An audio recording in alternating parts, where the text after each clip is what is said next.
As underdogs, New England claimed the Super Bowl prize. And in this new year of high expectations, the Patriots have answered in Super Bowl style.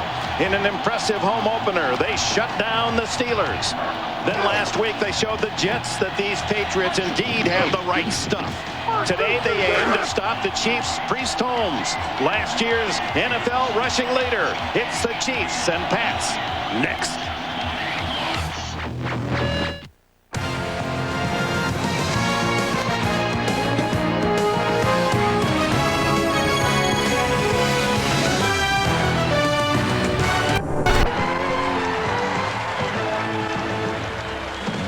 Kansas City has had a way of beating Super Bowl defending champions, beat Denver twice in '99 and the Rams in 2000. Head coach Dick Vermeil looks for his second win of this young season. They beat Cleveland, lost last week at home to Jacksonville.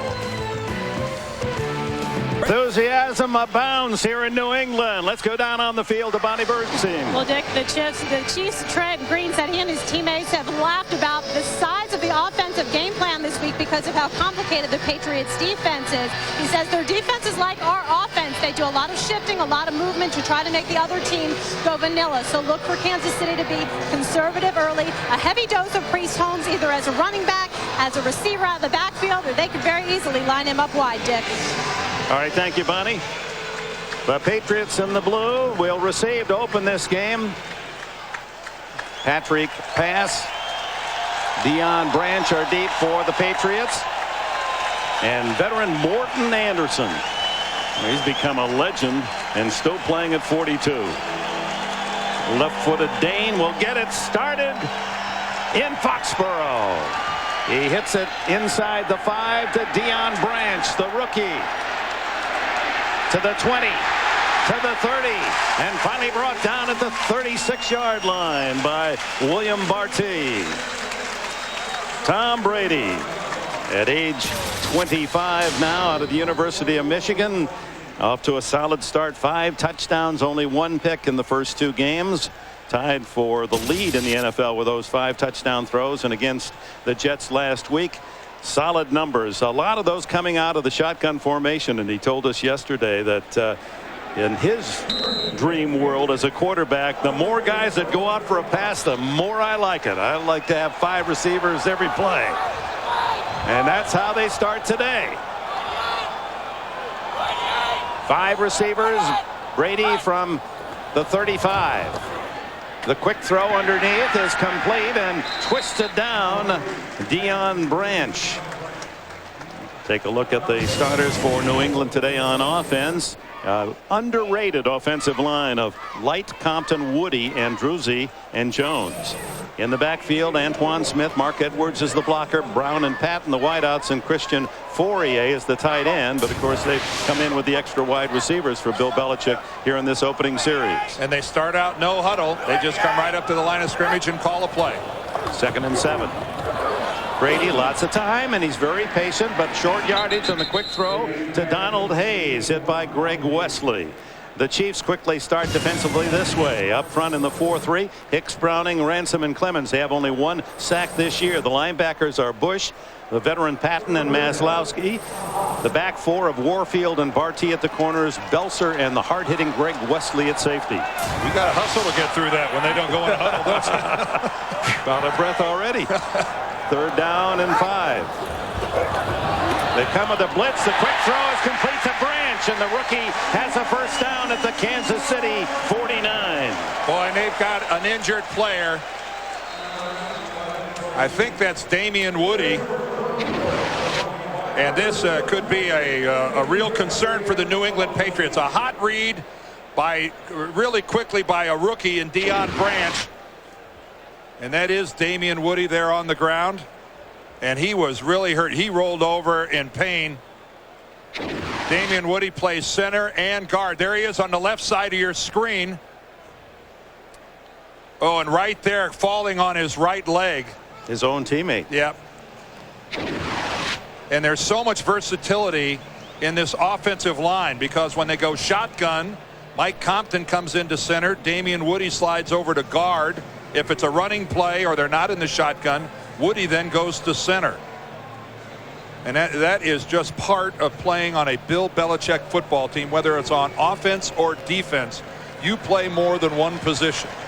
Woody played his college ball just up the freeway at Boston College, and very gingerly will leave the field. Well, I can tell you, Dick, as a former player, the first thing to look for is the player able to put weight on the leg when he's going off the field. And if there's any good news here, Damien Woody at least is putting weight on that leg as he walks off the field.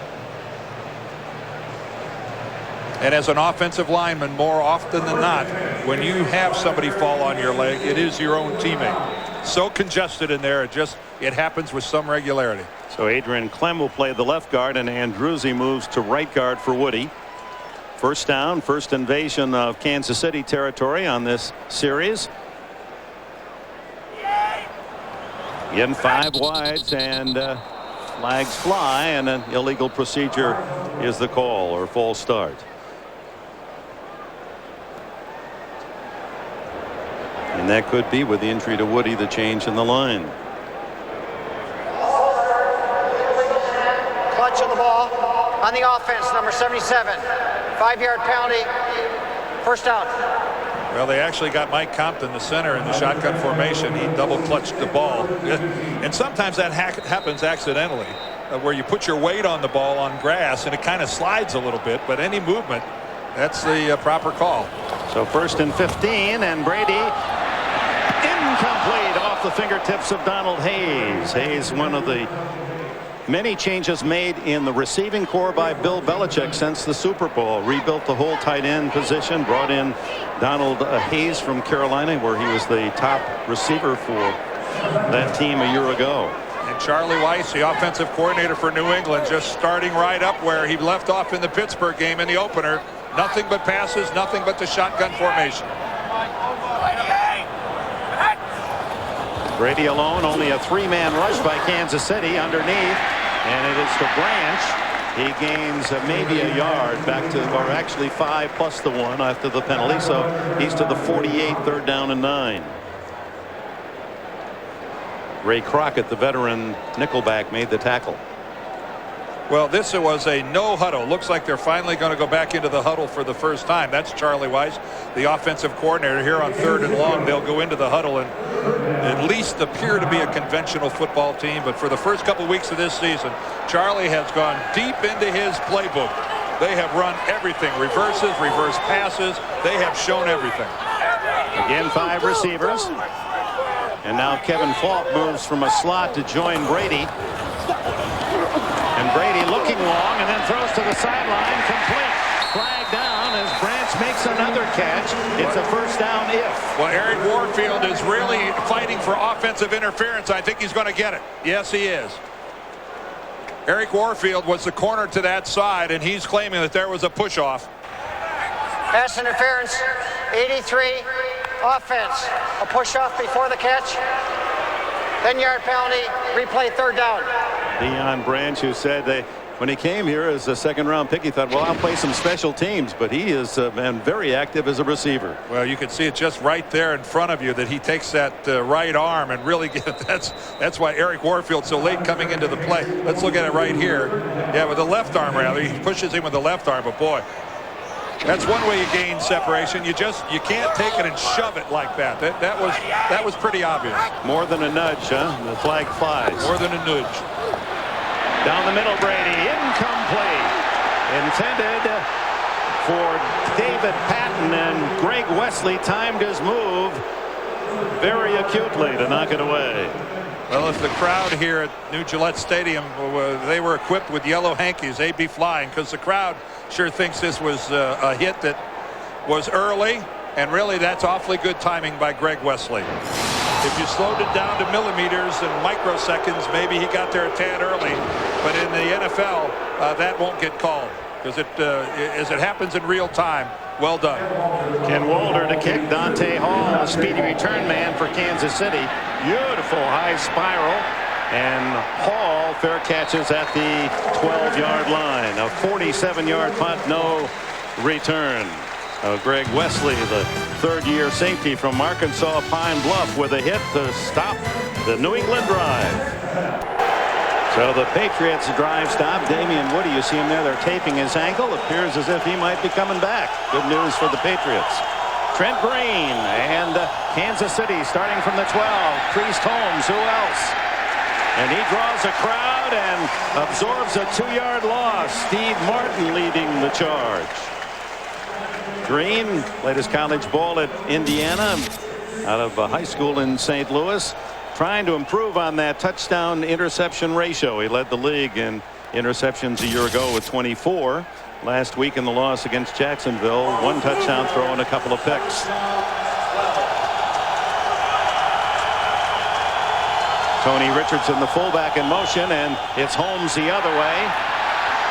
Cuts back up, picks up a blocker, still on his feet, and that's the man that led the National Football League in rushing a year ago. High-stepping Priest Holmes. And here are the men blocking in front of Holmes and Green. Rofe from New Orleans, a 7-time Pro Bowler. Waters, Wigman, Shields. He's been to the Pro Bowl 7 times.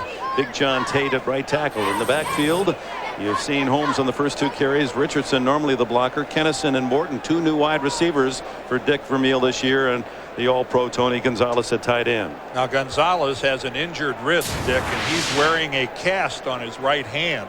And Dick Vermeil said it really bothered him during practice. It's very sore, extremely sore. It's hurting him now, and he wears that cast because he doesn't want to get his hand and wrist pushed backwards. That's where the pain really comes.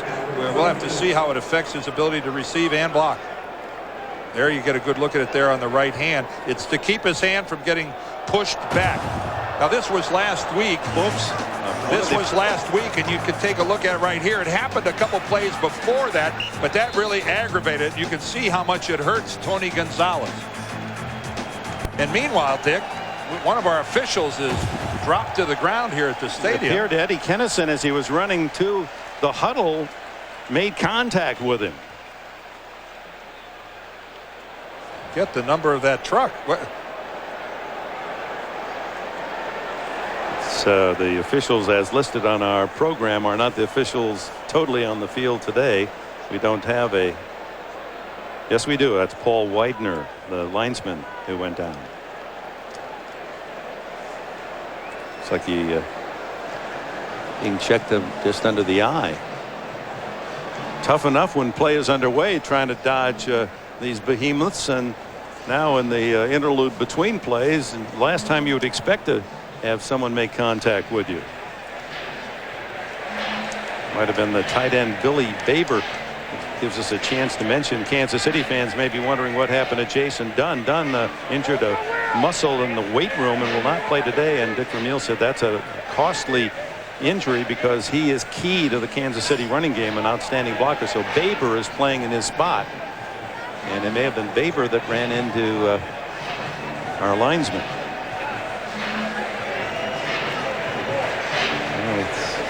Maybe funny on his end, but it isn't for the man in the striped shirt. Let's see if we are there. Take a look right. Oh, there it is right there. Yeah, you're right. He was kind of occupied with the chain crew running off, straddling the 20-yard line. Turned around looking at the chain crew, and then you're right. He just looked like he clipped the shoulder pad of Baber. And of course, you know, those shoulder pads have a really hard edge, and if that catches you right on the eyebrow, that'll do some damage. Luckily, I think, as everyone's aware, the best of training facilities are here on both sidelines. So Paul Widener, the head linesman, appears like he's ready to go. And he'll go home with character in his face. Huh? Look at this, Mom. Hey, grandkids, come on around. Take a look at this. You think I'm not tough? First down, Trent Green and Kansas City at the 22. Play action. Green. Lots of time. No one open. He has to eat it back at the 14-yard line. To Bucky Jones from a safety spot, was hounding the whole way, as was Anthony Pleasant. Well, from Kansas City's standpoint, this is exactly what you want. He's got great pass protection initially. From a play-action standpoint, you can't ask for better than that. In fact, Trent Green gets to set up 2 separate times. But the New England secondary just smothered the 3 receivers out in the pattern, and eventually the pressure got to Green. That is a coverage sack, folks. That's what we call a coverage sack. Nobody, and I mean nobody, even remotely open in the secondary. New England with 5 sacks in each of their first 2 games, so 11 now for the year. The draw play doesn't fool New England at all. Holmes met by Richard Seymour, number 93, the man that Bill Belichick calls his best player in his 2nd season. There they are, Hamilton, Martin, Seymour, a number 1 pick out of Georgia, and Anthony Pleasant. The linebackers Vrabel, Johnson, and McGinnis, both Roman Pfeiffer and Teddy Bruschi will not play today, not in uniform with minor injuries. Law and Smith at the corners, and Jones and Malloy are the safeties. So 3rd down and about 21. This crowd on its feet. Draw again, and it's Holmes out to the 15, maybe the 16-yard line. A flag is down. Thrown by the linesman, and it's against New England. Well, Priest, Holmes, Trent Green, and company will go back in the huddle and try it again. Well, this will be interesting whether Al Saunders. Offside, defense, number 45, lined up in the neutral zone. 5-yard penalty, replay 3rd down. While they pick up 5 yards, I wonder if Al Saunders, right there, the offensive coordinator, will break out of the conservative mode. They chose to run a draw play right there, and just, you know, they're going to be content to punt it away. It's still 3rd and 15 yards or so. I wonder if he's willing to take a chance with Trent Green deep in their own territory. New England's defense is best in the league after 2 games on 3rd down defense. Screen, and it's Priest Holmes. 15, 18. Boy, that's great coverage led by Ben Kelly and Victor Green, 2 backup defensive backs. Well, the Chiefs do run a lot of screens, and they run them on 3rd down. So obviously New England has been preparing for this all week because they are all over this screen. They know how dangerous Priest Holmes is out in the open field, his ability to break tackles, but they smothered that screen. Pickup of about 1 yard. Dan Straczynski in to punt for Kansas City. Troy Brown needs 44 punt return yards to set a career record here in New England. What a kick! Puncturing the blue sky overhead, and it's Brown at the 29, 35, and tripped up at the 41-yard line. And with that, a timeout. 7:58 remaining in this opening quarter, and a flag down back at the line of scrimmage. We may have another penalty against the Patriots. Holding 58 of the return team during the run back. 10-yard penalty, receiver's ball, 1st down, timeout. So New England retains possession, but they'll mark off 10 yards back to around the 31-yard line. We have a timeout. And welcome back to Foxborough and Gillette Stadium. And good news for New England, Damian Woody is back at that right guard position as Tom Brady, again, 5 wide receivers, Troy Brown in motion. No score here, midpoint of the opening quarter, and Brady fires to this side, and it's incomplete. Troy Brown, well covered by Ray Crockett, a veteran from Baylor. Well, that's called hip pocket coverage by Ray Crockett. He is just stuck to Troy Brown like they're both wearing Velcro. Of course, Ray Crockett, a 14-year veteran, he's been around, and Tom Brady took a chance letting that ball go. That was into coverage, and that could have been an error. There you saw the play selection. 7 passes, no runs for New England. Here's the 8th pass underneath to Cam Cleveland, tackled immediately by Mike Maslowski, and a flag thrown by the referee holding Patriots. Yeah, I think this will go against the right tackle, Kenyatta Jones. That's 5 penalties already against New England in this opening quarter. Holding 74, offense, 10-yard penalty, replay 2nd down. You ex-lineman, no holding when you see it. Well, there he is right at the left side of your screen, working right there against John Browning. And right there when he hooks him, when Browning tries to get around the corner, he releases him, but it's a little late. Unfortunately, to the left of your screen, about 2 feet out of the picture, is Bill Carollo, our referee, and he sees it easily. On 2nd and 20, Brady hit and dropped, and that's only the second sack all season for Kansas City. Eric Hicks, who had 3.5 sacks a year ago and 3 forced fumbles, logs his first of the new season. That's a conventional pass rush. It's only a 4-man rush, but they run that loop inside, and it's blocked pretty well. But then it's just Hicks getting inside Jones. And you'll see that a lot. An offensive tackle gets called for holding, and then the next time he's a little tentative, he's a little gun shy, and he doesn't be real aggressive, and that's exactly what happened to Kenyatta Jones there. He allows Hicks to the inside for a sack. Jones, his first year as a starter out of South Florida. So 3rd and 22 for Brady. Only a 3-man rush. A throw. Oh, dropped by Troy Brown. Might have been enough for a first down if he had caught it at the 38. Looked as if he had a little daylight ahead, but the sure-fingered Brown with a rare drop. Well, you said it with the rare drop. A perfect strike, though, by Tom Brady. And you can see right there, Troy Brown was looking at the coverage and not looking at the football. His chin was not down, looking the ball into his hands. He was looking ahead at the coverage, and that is a rare drop. Ken Walder, the left-footed kicker, to Dante Hall. We're seeing some punch here. Hall hit immediately at the 30-yard line. No chance to return that one as J-Rod Cherry there to make the stop. A flag is down again back at the line of scrimmage. Well, that's an eligible receiver downfield for New England, and this will most certainly be the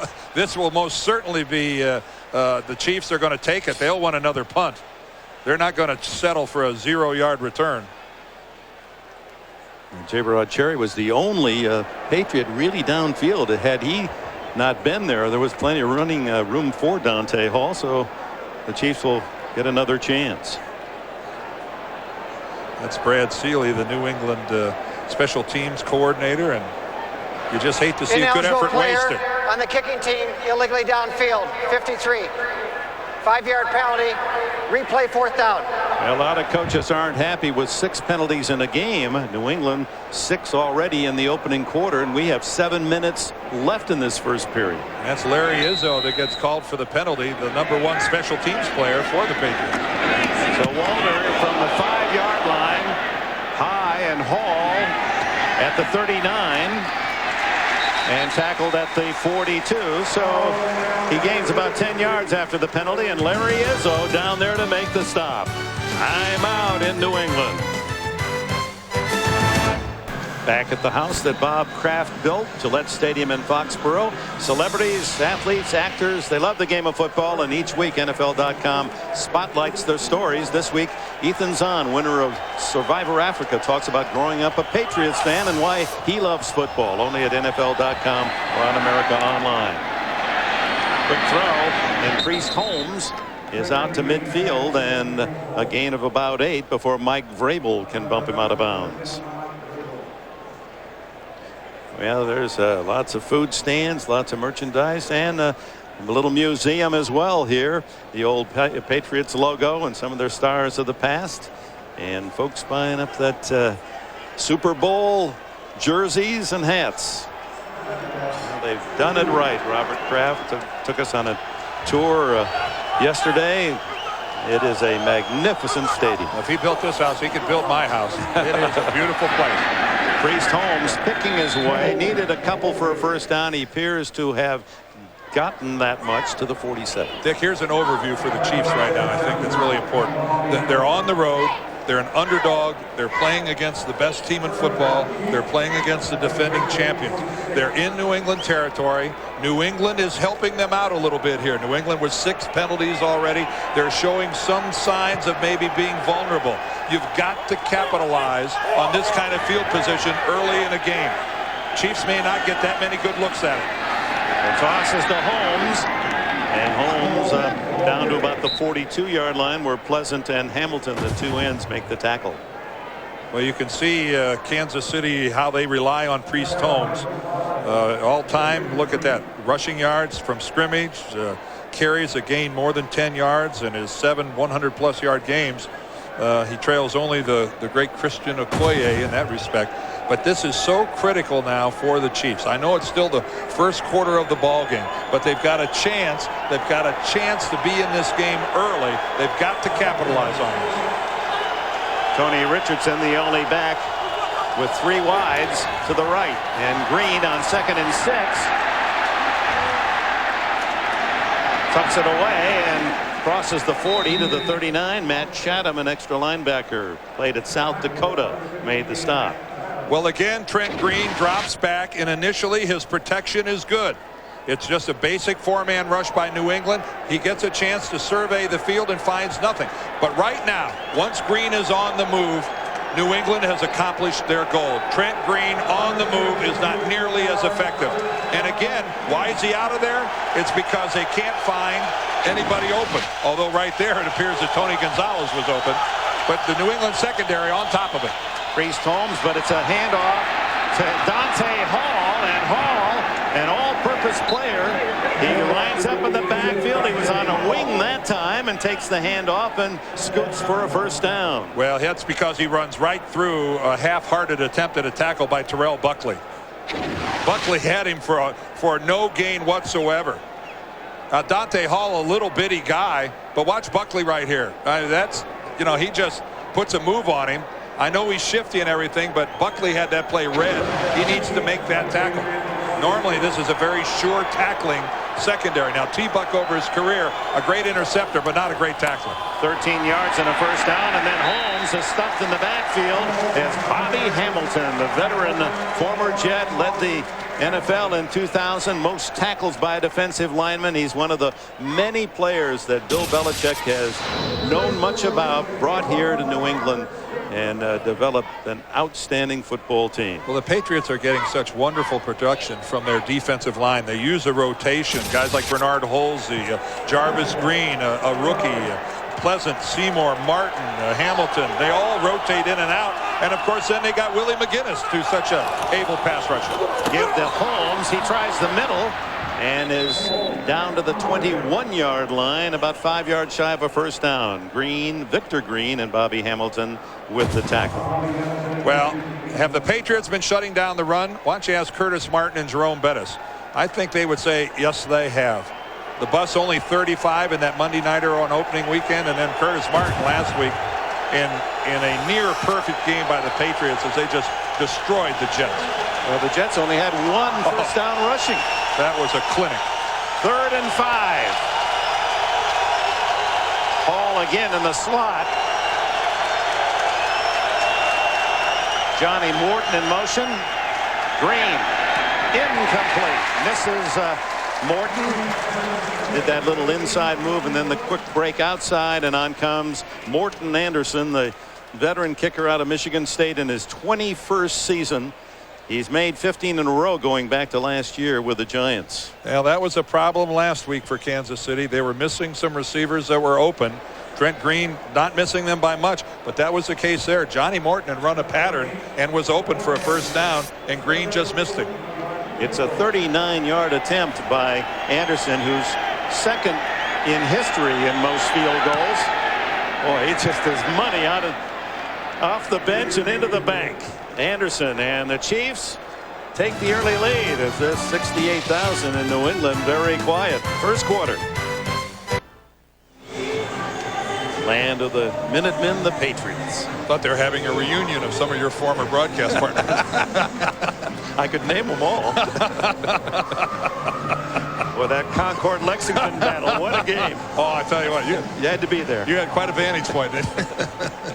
So Kansas City with a 3-0 lead. This is an experience new to the New England Patriots, trailing this late into a game.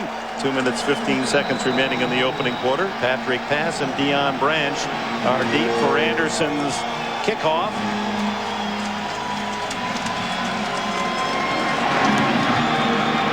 Anderson, who has now scored in 289 straight games. It's Branch, and the rookie has some running room this side. 30, 40, 50. Oh, he is producing to the 45-yard line, and flags go down. A 53-yard return by yes sir Deion Branch, or yes ma'am. That's how he starts every sentence, even when we talked to him yesterday. What a delightful young man. Corey Harris, number 40 for Kansas City, saved the touchdown because Branch was gone down the sideline. Is this against the Patriots? It sure is. Another penalty. And Brad Seeley, incredulous over there on the New England sideline. Personal foul, unnecessary roughness, number 50. After the play ended, late hit, 15-yard penalty. Receivers will keep the ball. First down, timeout. That's Mike Vrabel. They're tightening up on that. After the whistle sounds, you can't continue to block. Timeout. Here's the ball carrier right here, but here's Mike Vrabel up there. Watch him at the conclusion of the play. Watch Vrabel. All right, the play's down right there, and here comes Vrabel with a hit from behind well after the play is over, and that's the 15-yard personal foul that backs up the Patriots. 7 penalties now on New England for 60 yards in the opening quarter. So instead of on the 46 of Kansas City, they start at the 39, and Antoine Smith with his first carry out to the 42-yard line. Bonnie, what do you have for us? Well, you know, we've seen Deion Branch have some good returns from the Patriots. He leads the team in touchdowns and in receiving yards. But Dick and Dan, I think you'll agree with me. He's very refreshingly modest for a rookie. He said, you know, I didn't really expect to make a big impact here. I figured I'd do a lot on special teams. But coach came to me in the preseason and said, we're going to need you. And we asked him who the fastest receiver was. He didn't say him. He said it was David Patton. Yeah, brutally honest. Started by addressing Bonnie as yes ma'am. I don't know how long it's been since he's well, so do we. That's right. Let's go to New York in this report. All right, thank you, Dick and Dan. After an interception of a Vinny Testaverde pass, 2 plays later, it's Fiedler to Randy McMichael as the Dolphins are trying to end that 8-game Jet win streak over Miami. 10-0 Miami. Let's go back to Dick and Dan. Yeah, the Dolphins trying to go 3-0. Thank you, Jim. Ball at the 42 as New England looks at 3rd and 7. 4 wide.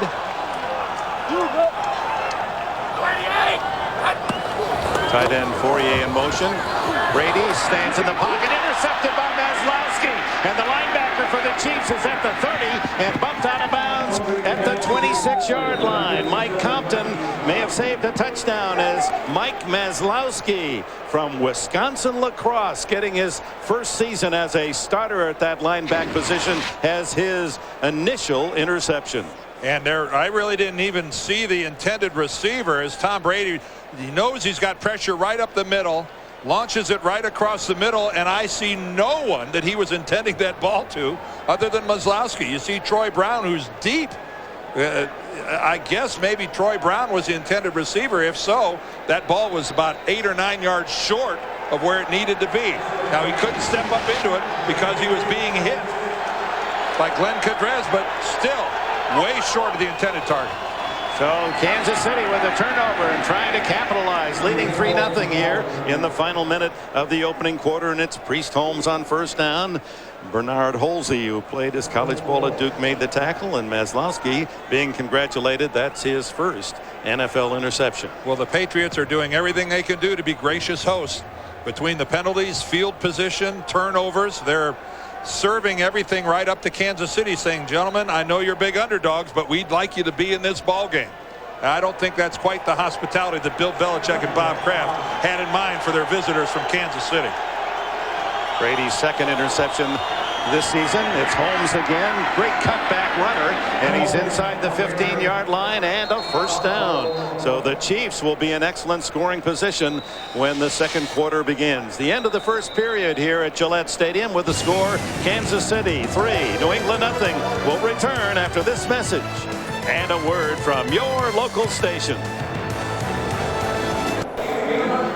Up on the Longfellow Bridge, a replica of the bridge that crosses the Charles River between MIT and Harvard. One of the many touches here at the new Gillette Stadium.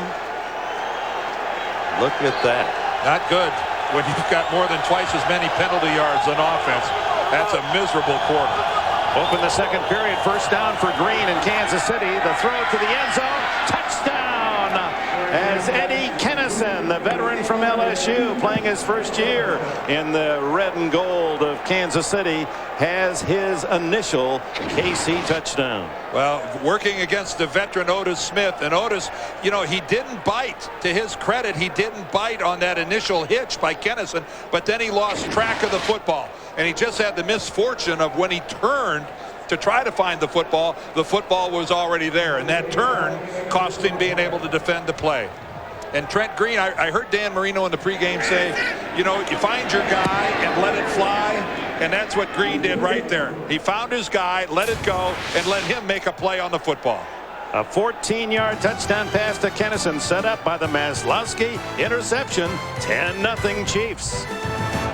Eddie Kennison in '97 was the NFL's fastest man, won that contest, and he was quick to the end zone for his first Kansas City touchdown. Played for Dick Vermeil with the Rams a couple of years. Picked up as a free agent this offseason. Well, he was the Rams' #1 draft choice, and it just didn't work out. He was not as mature and as polished as he is now. Deion Branch from the 13, and he's across the 25-yard line and smacked by 3 Chiefs.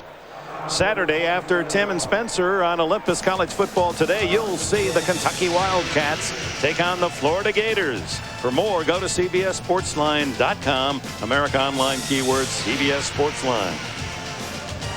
Cats a high-scoring team, and Florida showed what they have against Tennessee yesterday.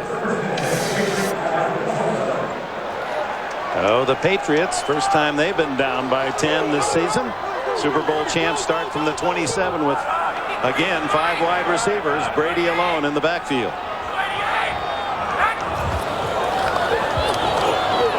Lots of time underneath, incomplete, almost intercepted on the carom as Daniel Graham, the rookie tight end from Colorado, hit, and Greg Wesley right there for the Chiefs. Boy, nothing fancy. A very short pass by Brady from the spread formation, but he puts it right where it needs to be, and this ball doesn't come out because of the hit, although it was a little bit behind Graham. It, you know, maybe it's a foot or 2 behind Graham, but it's certainly a catchable football. Again, Graham was looking downfield. He knew he was going to get the hit. Didn't look at it. The toss is to Kevin Falk, and he is hit from behind by Gary Stills, who can play both linebacker and defensive end. He's from West Virginia. A reminder, folks, Wednesday on CBS, it's the live Big Brother season finale. All the evicted house guests return to determine who will win a cool $500,000. You won't want to miss the finale Wednesday at 9, 8 Central, here on CBS. Well, the Patriots continuing to try to make something happen against this Kansas City pass defense. Numbers 31 in the NFL. That's why they're throwing the ball like this. They're just not getting it done. Brady now stares at 3rd and 11.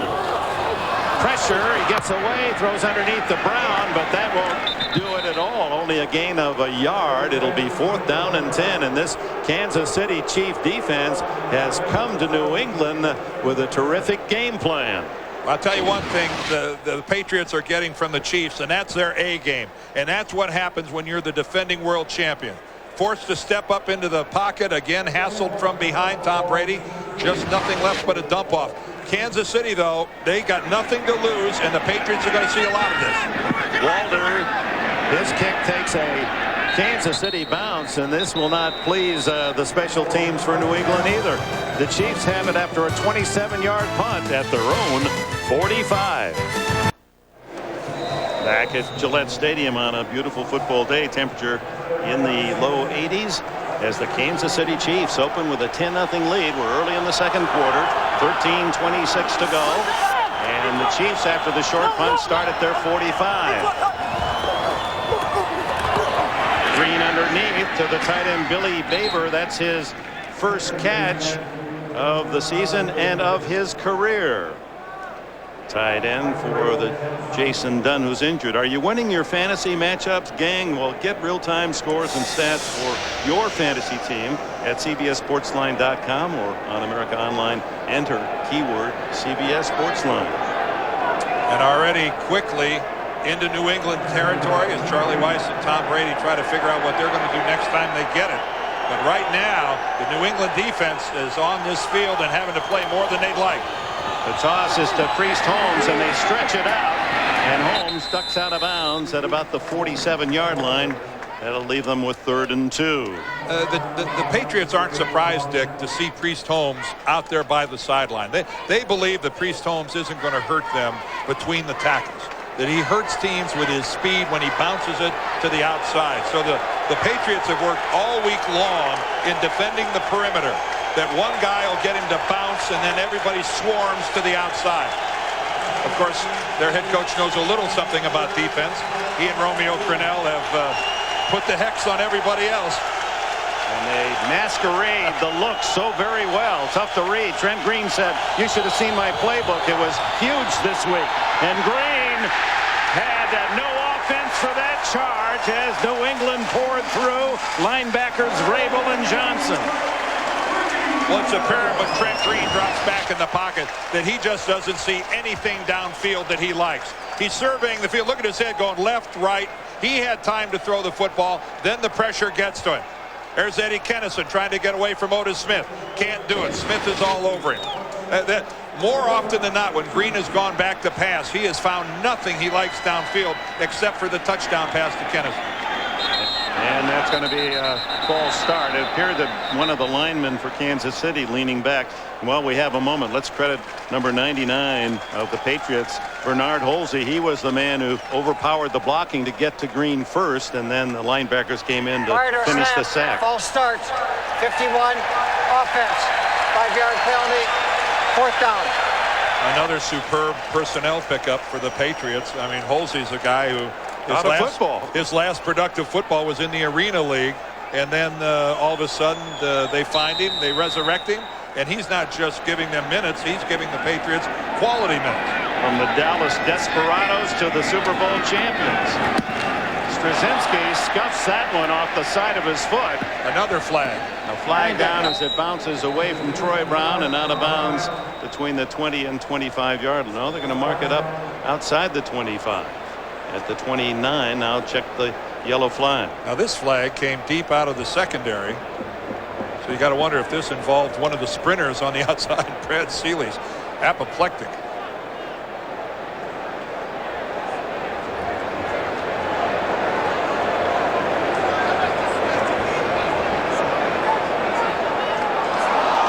Wow. Another personal foul call against the Patriots. Personal foul, unnecessary roughness, blocking a player out of bounds. Number 24, the receiving team. 15-yard penalty in the dead ball spot. 1st down, timeout. Well, that's Ty Law. And yet he goes after the Chief player after he's already out of bounds. It wasn't much, but it was enough for the flag. And welcome back to Foxborough after the penalty. Tom Brady and the Patriots start just inside the 15. Brady on the screen, complete to Mark Edwards. And Edwards weaves his way across the 20 and then hit hard by a couple of Chiefs, Maslowski and Wesley. And that Wesley, number 25, really throws some pads at you. What an uncharacteristic day this has been for New England so far compared to this winning streak they've been on. Dropped passes right here. Troy Brown in the middle of the field. He can't come up with it. Right across, we've got the rookie tight end who doesn't hold on. Tom Brady throws an uncharacteristic interception. And then right there, don't be confused by that hit by Lawyer Malloy that was in play. The penalty was on Ty Law. After the Chief is out of bounds, you can't make contact with it. Great throw to David Patton as he faked the pitch wide left and stood up and fired it to Patton. Warfield on the coverage. 1st down, New England at the 35. Well, this is so crucial for New England, just getting a 1st down. And I know that sounds like not much, but this entire game is being played on New England's side of the 50-yard line. Even if they don't get any points out of this, at least get a couple 1st downs and make Kansas City start deep in their territory. The New England defense needs a break. Brady, that right arm's been busy today. Throws underneath, short. And going to call it a catch just shy of the 40 is Ray Crockett on the coverage of Troy Brown. Brown leading New England in catches, coming in with 15 receptions in the first 2 games. Hit the century mark a year ago with 101, a career high. Yeah, the it's an interesting test for the Patriots at home after really bruising Pittsburgh 30-14, and it wasn't that close. And then at the Jets 44-7. Brady in a crowd finds Troy Brown again. First down at the Kansas City 44. And again, you saw that graphic last time. That makes it now 16 passes against only 3 runs. The difference here under center is Tom Brady instead of in the shotgun. But boy, he throws a good-looking football, doesn't he? Oh. He's so decisive, and when he picks his target, and you saw Troy Brown settle right into that little gap in the Kansas City zone. But when Tom Brady decides it's time to throw the football, his synapses and nerve ending, boy, they go to work in a hurry, and he delivers quickly. From the 44, again, 5 wide receivers.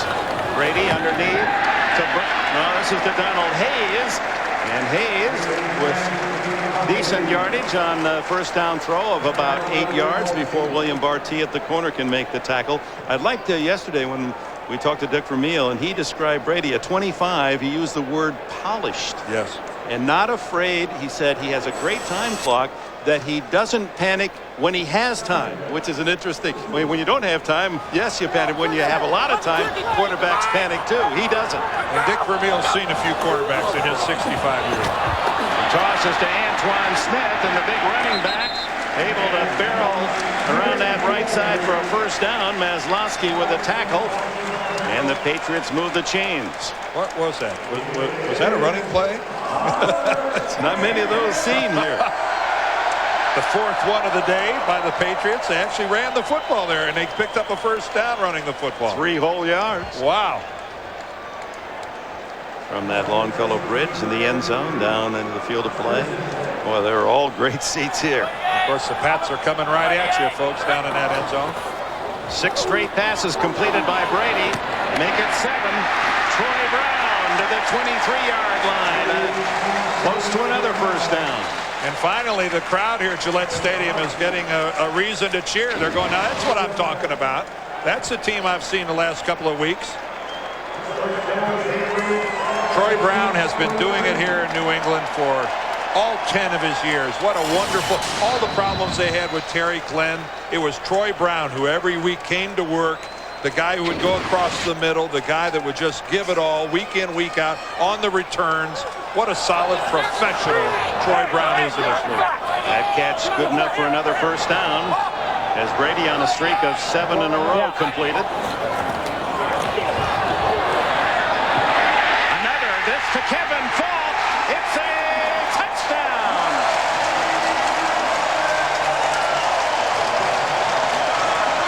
Now that was a pass.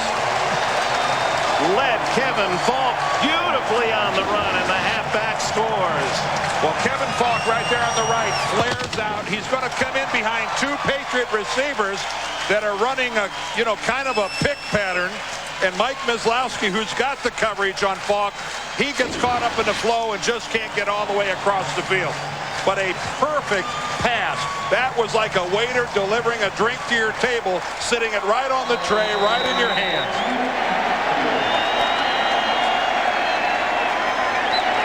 Adam Vinatieri with it. Oh, they fake it. They go for 2. But Walter, does he get in? No, he's stuffed at about the half-yard line. So there's another wrinkle as they try to catch the Kansas City Chiefs on the rush on the extra point and steal a point on the 2-point play. Bill Belichick going, I didn't call that. Where is he? Where's the guy that... Super Bowl champions with 11 consecutive wins, counting their 3 playoff victories a year ago. The good news for them, they drive 85 yards impressively, 8 plays, with Brady perfect throwing the football, 23-yard touchdown to Falk, but they try the extra point, a 2-pointer on the fake, but Walter, the punter, is tackled just shy of the goal line. Dante Hall and Michael Cloud deep to return for Kansas City. Vinatieri sails it end over end to Hall at the 2. He's quick. And across the 35 to the 38-yard line where Ben Kelly makes the tackle. Well, this is a curious decision to go for 2 points on the direct snap. to the holder, and then away he goes. I'm just a little baffled. I'd have to be convinced that this is a 9 out of 10 time where you're going to score, Dick. At this stage of the ball game, it's still the first half. It's just 10-7. You're right back in the game. You've had a successful drive. You've picked up a lot of momentum, and now some of that momentum has dissipated. Because and so you score, it's 10-8. It's just the second quarter. In my opinion, the risk to me just wasn't worth the reward. But I'm up here in the booth. I'm not coaching, but it just is a curious time to do that. Green airs it out. It's up for grabs, and Otis Smith has the interception. Took it away from Eddie Kennison, who makes the tackle. Well, the same matchup that we saw on the touchdown for Kansas City earlier. Eddie Kennison against Otis Smith. Otis Smith mistimed his look at the football on the touchdown, but not that time. You know, you got it. You know, Trent Green threw a football hoping his guy is going to be the one to make the play. Unfortunately for Green, it's the guy from Missouri, University of Missouri, rather than the guy from St. Louis who makes the play. Trent Green being from St. Louis, Otis Smith playing in Columbia. There's some vindication for number 45. And a veteran of 13 seasons, has his 27th career interception. Otis Smith continues to produce at the corner, although he doesn't have the legs, the speed of the young guys playing that very difficult spot, but he is savvy. But Eddie Kennison, Dick, one of the fastest guys in the league, and Otis was with him step for step.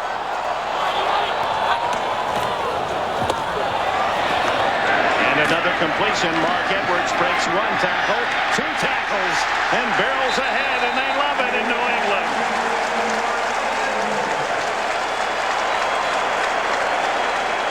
Barty and Marcus Patton couldn't bring him down. Oh, Mark Edwards, primarily a blocker. Look at this shiftiness in the open field. He gets away from Barty, and right there gives him the old leg, takes it away. 2 or 3 guys, and then when he has to, he knows when to lower the shoulder and burrow for a couple of yards. Now Tom Brady with 9 straight completions. On second down, hands it off to Antoine Smith out to the 30-yard line, where it'll be 3rd down and 2. Well, next Sunday, here's the lineup. It's our doubleheader here on CBS. Some dandy games. Kansas City will be hosting Miami. We'll be out in Oakland for the Titans and the Raiders. New England, San Diego, another big late game. From the West Coast, it all starts at 12 o'clock with NFL Today, and I don't know who wants this ball. Nance wants it. That's who wants it. One football is not enough for that group. You got that right. And we have an injured player, and it's Joe Andruzzi, another offensive lineman. Damian Woody gave folks a scare in the first quarter when he crumpled in pain, but has returned. And Andruzzi, the guard from Southern Connecticut State, product out of Staten Island, New York. As you know, his 3 brothers, all firefighters. His dad, a policeman in New York City. His brother's very much involved in the 9/11 rescue efforts, and they themselves fortunate to come away alive. And Andruzzi, he's having a little more trouble putting weight on his foot than did Woody. It looks like Joe's already wearing a knee brace on that right leg. You can see it there, and he's definitely in pain as he heads for the sideline. And you're right, he does not look anything like Damian Woody looked like on his way to the sideline. In fact, Joe can't make it. He had to stop. And it's such a shame for the Patriots, because this offensive line in the first 2 games just couldn't have played any better. I mean, their pass protection, their run blocking, their blitz pickups were just a thing of beauty. And now Adrian Clem, I believe, is the guy that's got to come in and go into service. Last week, 10 of 16 on 3rd down. Not so well today. 3rd and 2, and Brady throws for it, and Troy Brown has the first down at the 35. Ray Crockett, the tackler.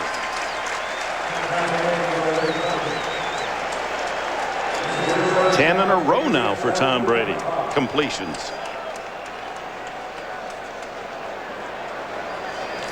And Troy Brown, his favorite target, always seems to find Open room. 5 catches now for Brown.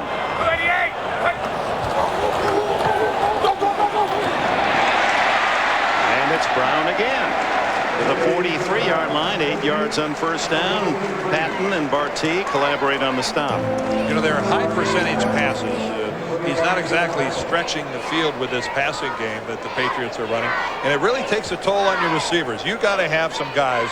You know, Troy Brown doesn't even weigh 200 pounds, Dick, and he's catching an awful lot of passes in that 5-6 yard area, which means he's getting whacked by a couple guys, and that's that takes a special guy willing to put up with that for an entire game, especially at 5'10" and 190. They stay on the ground, and Mark Edwards does not fool the Chiefs defense, but he didn't need much and has the first down, I believe. Dwayne Clemens with the tackle. It's right on the 45-yard line and a first down. Well, finally the Patriots have found an offensive rhythm. Between penalties, miscues, dropped passes in the first quarter, and it looks like they're going to take Andruzzi into the locker room. It was just a herky-jerky effort by the Patriots offensively. They have now settled into a rhythm and looked like the efficient offense that we saw in the first 2 weeks of the season. 3.5 minutes remaining in this first half. The quick throw again. And it is David Patton this time who picks up 9 yards on first down to the Kansas City 46. Corey Harris makes the tackle.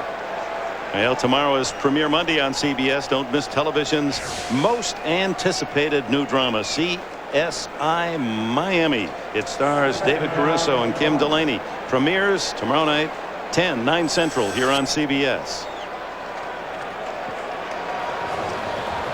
Second and short, throwback pass, and then Brady drops the ball, still throws it long out of bounds.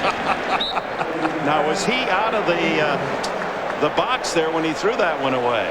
Well, it was, yes, he was out of the box, and there's no doubt about that. Well, look at the Kansas City coaches. They're all waving. Yeah, well, they wanted to make sure that it's a backwards pass back to Tom Brady. You know, it's a pitch right there, so it's a running play, but that's a backwards pass, which means a forward pass down the field is still legal. It's just that Tom Brady drops the football in any. But I give the Kansas City Chiefs secondary credit. The receiver downfield was double covered. 3rd and 1, and Mark Edwards bolts for the first down. And you know what, Dick? What a good call by Charlie Weiss on 2nd and short. So it doesn't work out. You still come back and do exactly what you did right there. Pound Edwards into the line and pick up a first down. That is, you know, too many offensive coordinators have that 2nd and short, and instead of looking at it as a free gift, you know, they just go ahead and run for the first down and keep the chains moving. I like a little creativity. That's good stuff. Worst thing you can do, throw it out of bounds, incomplete, go for it, 3rd and 1. And what do they got here now? They got 1st and 10. At the Kansas City 43 as we approach the 2-minute timeout. And he unloads a long one, but no one home. Now, I've seen some quarterbacks misfire on a receiver, but not often by 40 yards. I think David Patton, the guy we're looking at there, was the nearest guy. And David Patton is going to make a break for the sideline right here. And that pass ends up landing at the 4-yard line. That was, I think David and Tom have to rethink who was supposed to be where there. Fortunate that Greg Wesley, who was back there for Kansas City, didn't get the easy interception. 10th play of this drive coming up. Down the middle, incomplete, intended for Brown, and he took a whack from Wesley. Well, they both took whacks. Tom Brady ended up flat on his back, and that's the old expression, hanging your receiver out to dry. It's an old cliche, an old saying, but when you throw it high over the middle, you are asking a lot of your guy to go up there and get it. Troy Brown tries, he really does, but those ribs are exposed, and it takes a man of courage to do what Troy Brown just did. Give him kudos. He didn't catch it, but by God, he showed what a tough guy does across the middle. 2:07 left in this first half. A big call here, 3rd down and 10. Ooh, here comes the Chiefs. And Patton with a catch at the 40, but Tom Brady had to hurry it along, and William Barty with an immediate tackle, and it'll be 4th down and about 6 when we come back. I thought they brought some guys from the bench. 2 minutes before halftime, and Kansas City, the underdog, at 10-6. And I don't know what you're going to do at halftime, but the lobster rolls around. There's enough back where I live. That's about $50 worth of lobster right there. I'm eating. A lot of stadiums, folks, it's a cold hot dog. At Gillette Stadium, we get lobster sandwiches. Thanks, guys. This is all right. You just made the all-pro team. Now, just keep an eye on those until halftime. Lock those babies up. Meanwhile, on 4th down and 5, Brady to the sidelines and Walter in the kick. Aims it. And gets that backspin beautifully. Lands at the 1 and down at the 5-yard line. Well done by Ken Walter. One of the better kickers in the league in getting the ball inside the 20. In fact, led the NFL last year.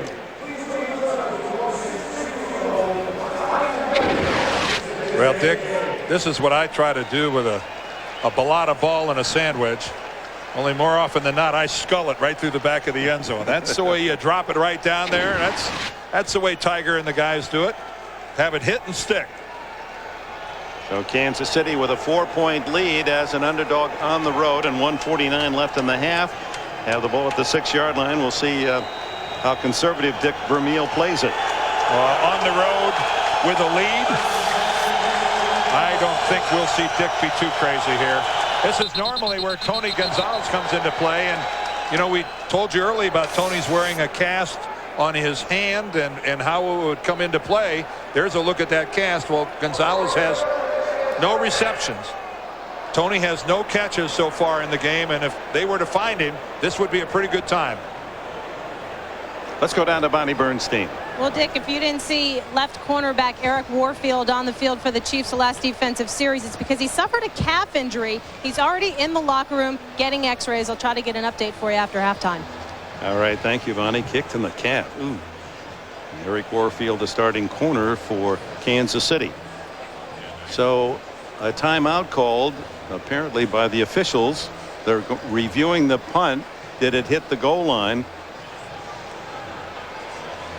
And Bill Carollo, our referee, takes his position under the hood.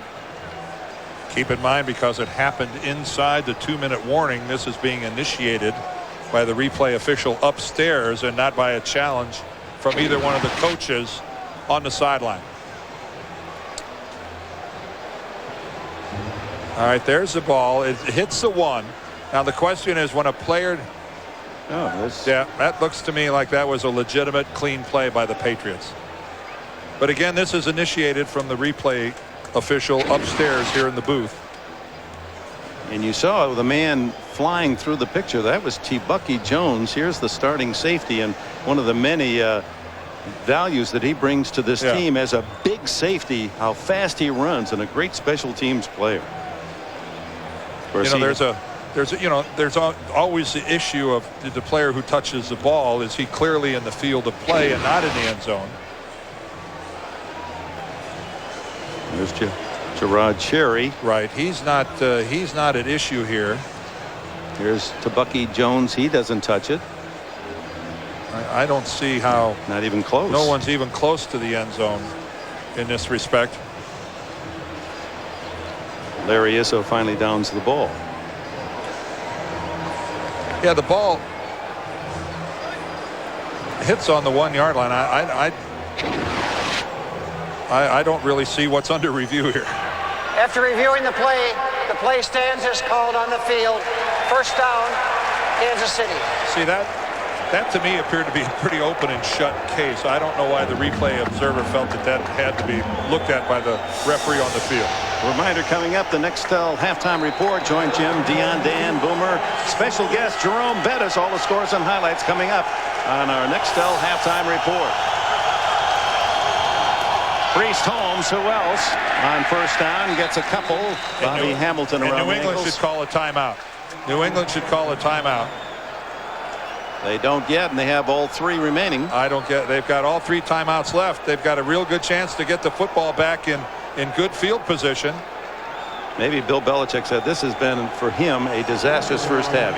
He doesn't like the way his teams play. Well, you get a chance for another possession. Holmes. If they don't take a timeout here, I'm going to be stunned. To the 8-yard line. And there it is. Called at the 110 mark. And it'll be 3rd and long for Kansas City. Well, Bill Belichick hoping he can get it back. A chance perhaps for at least a long field goal before halftime. Kansas City leading the New England Patriots 10-6. The Chiefs with the ball on their own 9-yard line. 3rd down and 7 with 70 seconds left in the half. Patriots want the ball back. Green going to throw. And he skips it to Johnny Morton. Boy, there's a gift for New England. There's a gift for New England. An incomplete pass that stops the clock and allows New England to bankroll a timeout.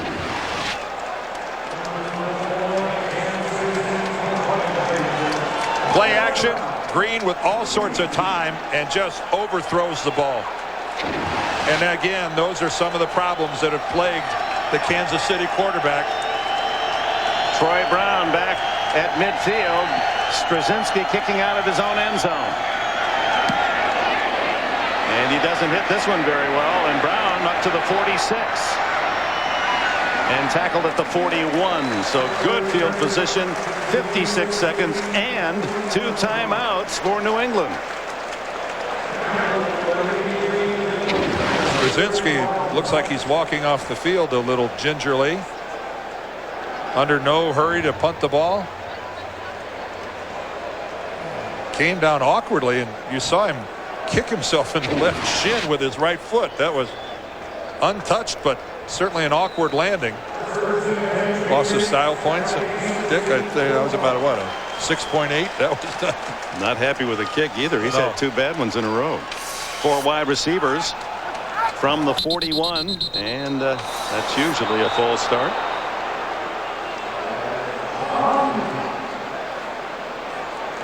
And the Patriots are really arguing that they were induced to jump.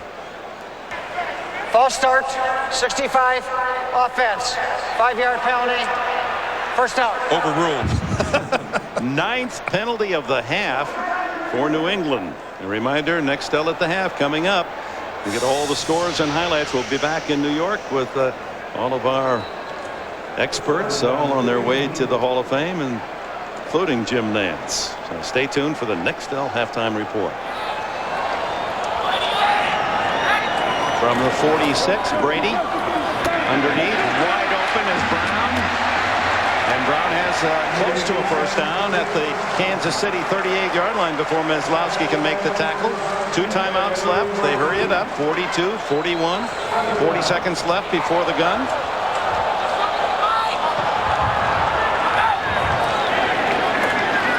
Another play underneath to the tight end Cleveland, and he has a first down at the 28 and a timeout called by New England. Larry Atkins made the stop. England Patriots with 8 consecutive regular season wins. That ties the franchise record, and counting the playoffs and Super Bowl win, 11 in a row. That is an all-time mark. They're 45 yards from a field, but be a 45-yard field goal if they were stopped here, but still have 29 seconds and 1 timeout. Brady back to work.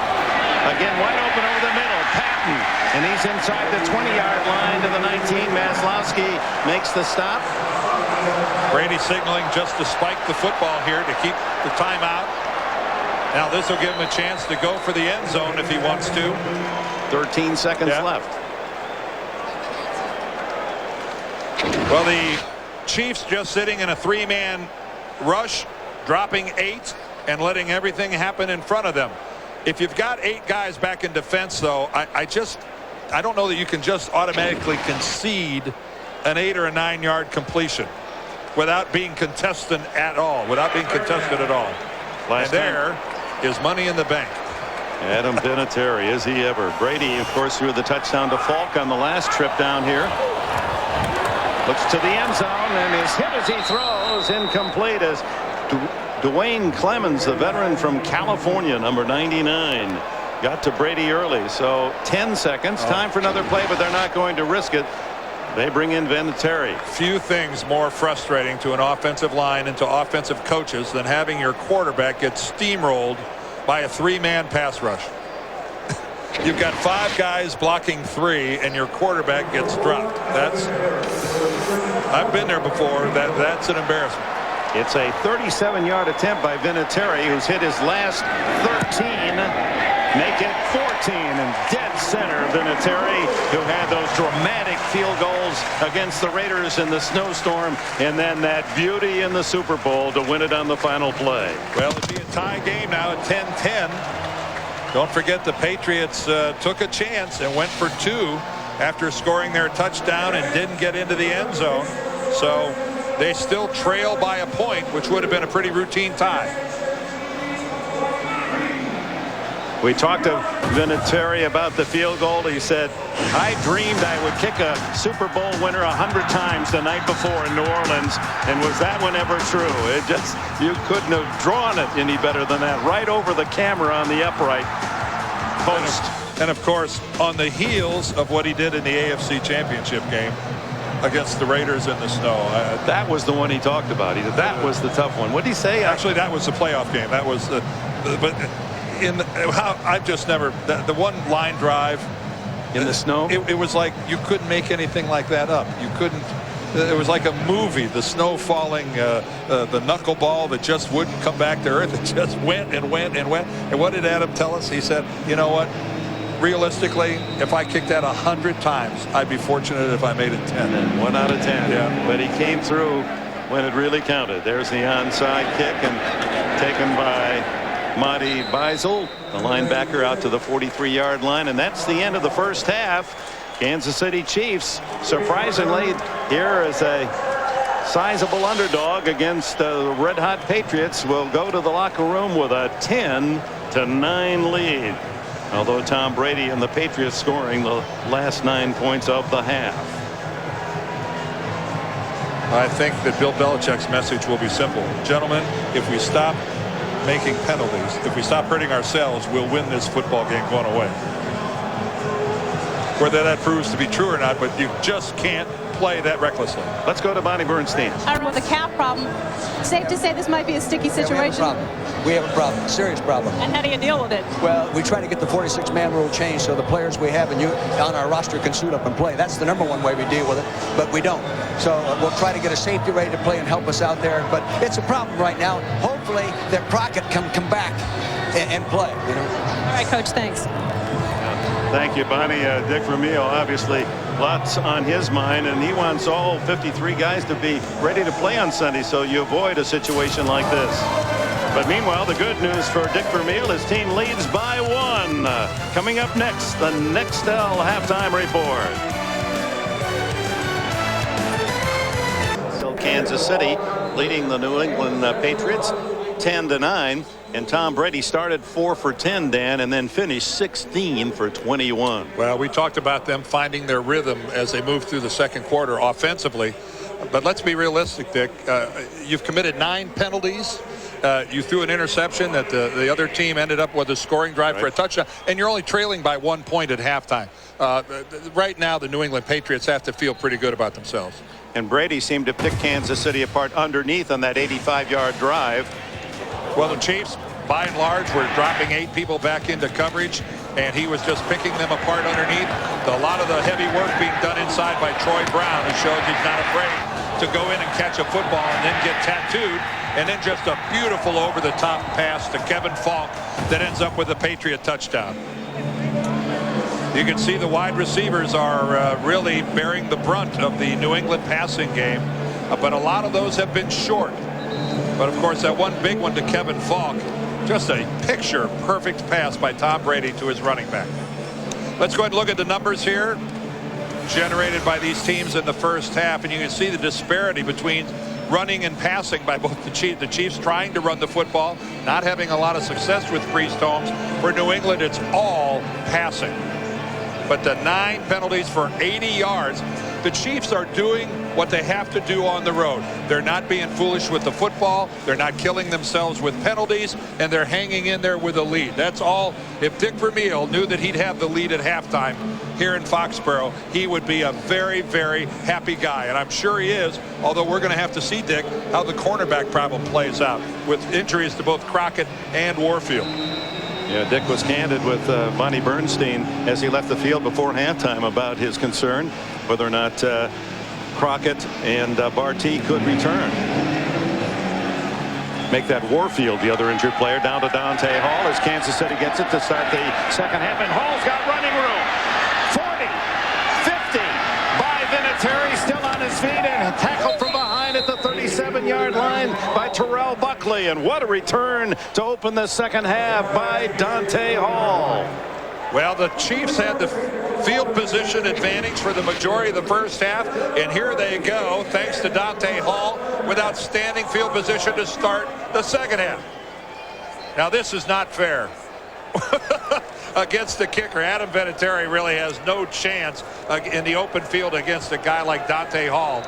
What Vinatieri's got to do is at least do something, at least throw yourself one direction or the other. But just Dante Hall gives the Chiefs excellent field position. 57 yards on that kickoff return. They fake the reverse and give it to Priest Holmes, and Holmes slashes to the 27-yard line. A good pickup on first down. Bunny. Bill Belichick obviously frustrated with the penalties. He said not to take anything away from Kansas City's pass rush, but we are shooting ourselves in the foot. More important, a bunch of injury updates for you. Joe Andruzzi, that right leg still being evaluated. Chiefs cornerback Eric Warfield thinks he can go with the calf injury. He's got a protective shin guard under his sock. He's going to try to go. Ray Crockett still in the locker room with the hammy. I'll update you when I can. All right, thanks, Bonnie. Busy halftime for you. 2nd down and 1. And again, outside is Holmes, and has running room. 15, 10, pulls his way inside the 5-yard line. And Priest Holmes, with his top run of the game, has a 1st and goal for Kansas City. And it's exactly what Bill Belichick told us they knew Priest Holmes was going to try to do, bouncing it to the outside. You know, he takes a look at the right guard. He just follows Tony Richardson, who gives him just a wonderful lead block. But the damage is being done outside. You know, Richardson, known as a pass receiver. Look at that block on Ty Laws. He just buries the New England cornerback. Holmes, the 6th best rusher in the league coming into this game, now has 69 today. 1st and goal from the 3. Holmes the other way. Starts inside and then is caught in the backfield for a loss. As Victor Green, the ex-Jet, made the tackle for a loss. Well, Victor Green had contained Dick, and he did a perfect job of working the blocker's outside shoulder. Now, he's not going to give up contain. It's Tony Richardson again.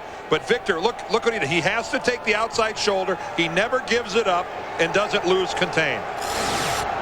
Holmes battling to get the ball inside the 4-yard line, so it's ruled no loss at all. It's 2nd and goal from the 3. That's the way you'd expect an old Zip to play that defensively, wouldn't you? You bet. Victor, an accurate Zip. And wide open, and a walk-in score for Priest Holmes. And Vermeil and company love that call as they caught the Patriots looking inside, and Holmes all alone for the easy reception and a touchdown. I'm sure Trent Green would like a whole bucket full of these. I don't know who has the responsibility of Priest Holmes. The Patriots are so far away, it's hard to even identify who might have been at fault. But certainly somewhere in the New England backfield and in their linebacker coverage, somebody blew it big time. Morton Anderson adds the extra point, and sparked by Dantes Hall, 57-yard kickoff return. The Chiefs need only 4 plays. The touchdown to Priest Holmes, and it is now 17-9 Kansas City. 2 minutes into the second half, and Kansas City strikes quickly. The kickoff return, and then 4 plays. One of those a 25-yard run by Priest Holmes, and then the easy catch in the flat and a walk-in score for Holmes for his 5th touchdown of the season. Anderson drives Deion Branch to the goal line. Here comes the rookie for the Patriots. And he's hit from behind and dropped at the 29-yard line. Well, the one thing Kansas City did on the touchdown, watch them flood this zone. Here goes Morton. Here's Gonzalez. He comes in. Here comes Richardson. He comes in. And then Holmes, when he comes out, all the traffic has been cleared. There's already 3 Kansas City receivers working that side of the field. And by the time the interior of the New England defense realizes that Priest Holmes is coming to that side as well, it's way too late to react. Now the first possession, second half for Brady and the Patriots, and he comes out throwing as he did most of the first half, and the hit immediately on Troy Brown, and of course that's the popular combination, Brady to Brown. Eric Warfield is starting at that cornerback despite the painful calf injury in the first half. TV Guide says Survivor is the most original reality series, and it's still the best. The new survivors have arrived in Thailand, and already they're facing the challenges of a lifetime. Don't miss an all-new episode of Survivor Thailand. That's Thursday, 8/7 Central on CBS. Eric Hicks jogs off, shaking his head, and so do a couple of other Chiefs as some multiple substitutions made. Hicks dropped down to a knee for just a moment and was able to get off and get to the sidelines under his own power, so hopefully nothing too serious. 2nd and 4.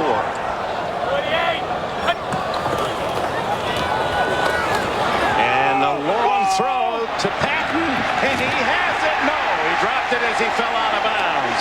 Had it in midair, but William Barty was able to get a hand in there and knock it free. Well, that was some pretty good coverage by the young cornerback from Oklahoma, Barty. Locked up one-on-one down here with David Patton, the fastest of the New England receivers. And that's just, even though he didn't see the football, he's playing the receiver. And Barty, that's just excellent coverage. That's just superb coverage. And that would have been some kind of catch by David Patton. Against coverage like that, that would have been some catch. And for a moment, it appeared he had it. So 3rd down and 4 for New England. And Brady fires quickly and complete. First down to the rookie, Deion Branch. And that play has worked all day. Well, this New England passing game is an equal opportunity employer because they get the football to anybody and everybody. They are not shy about spreading it around to anybody who's eligible to catch a pass. We haven't seen much out of the tight ends today, either Fourier or Cleveland. But everybody else, all the wideouts, boy, are they having a good time. Deion Branch, that was his 4th reception. Good pressure on Brady, gets away for a moment and then is twisted down. And on the sack, it was Clemens there first, and Corey Harris, an extra defensive back, coming in on a blitz, able to finish the job. Well, that's a rare time that Tom Brady drops back to pass and has someone in his face that quickly. Normally, he gets to set up and take a look downfield, but Dwayne Clemens unblocked as the left side of the line chose to pick up the blitzer and release the defensive end for a free run at their quarterback. After only 1 sack in the first 2 games, that's 2 now for the Chiefs today. Quick throw on the flanker screen to Brown, but it's read well defensively, and the tackle made by Mike Meslowski after a short gain. That'll bring up 3rd and 11. And this again just representative of how Tom Brady and this passing game of Charlie Weiss gives everybody a chance to play football. Look at Branch and Cleveland and Patton all in there, and then of course the leader Troy Brown, as you would expect. But he's and you know what, that's such a luxury. So many teams only have maybe 1, sometimes 2 receivers you can count on. And look at the wide receivers and their production today. 19 catches. 9 by Troy Brown. Brady scrambles, throws back up. Brown again, and a first down at the Kansas City 46. 10 catches for Brown. He has 25 in the first 3 games of the season. Well, I'm telling you what, Patriots players, when Troy Brown heads to the whirlpool, everybody get out of the way and let him go, because he's going to be sore than the rest of you. Working against the Kansas City zone, this veteran receiver knows right where to sit down. What a day. And that's hard work when you see only 85 yards on 10 catches. None of those easy flies down the sideline. Those are hard-earned catches and getting hit after every one. On first down, play action. Underneath again. Complete to who else? Troy Brown. He now has 11, and it's a first down at the 33. 12 more for Brown, who is in his 10th season. He's the dean of this offensive unit.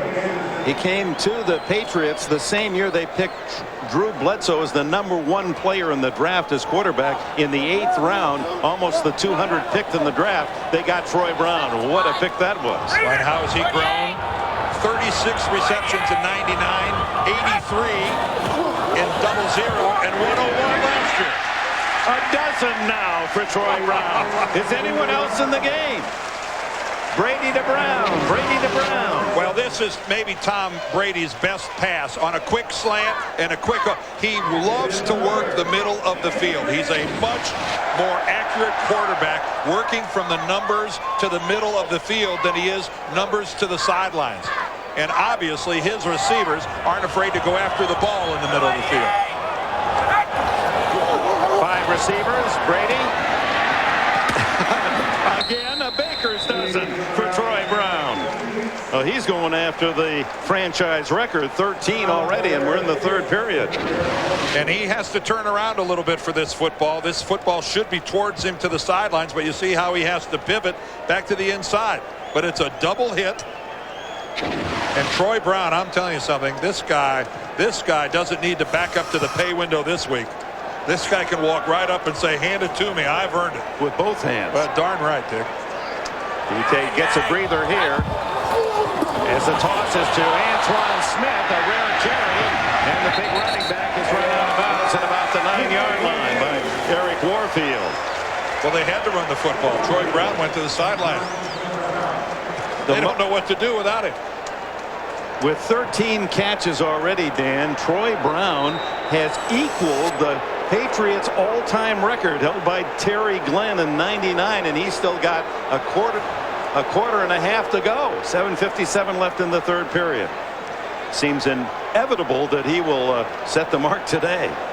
Well, we're going to have a measurement as to whether or not Antoine Smith picks up a first down on that run to the left. And this is probably coming at a pretty good time for the Kansas City defense. They've got to be winded. Fall is a little late. We can see that they did pick up the first down. Fall's a little late in arriving here in New England. It's a warm, summer-like afternoon today as the temperature is in the middle 80s in bright sunshine. And this has been a long drive, a lot of pass rushing by the Kansas City defensive linemen, a lot of running around by the guys in their secondary. And they've got to be a little winded. First and goal from the 9. Brown is way out to the right and now in motion. Brady under pressure, throwing. Touchdown, Brown. Unbelievable. What a series, Brady to Brown. Well, what a throw. What a throw by Tom Brady as Jason Belzer is right in his face on a safety blitz.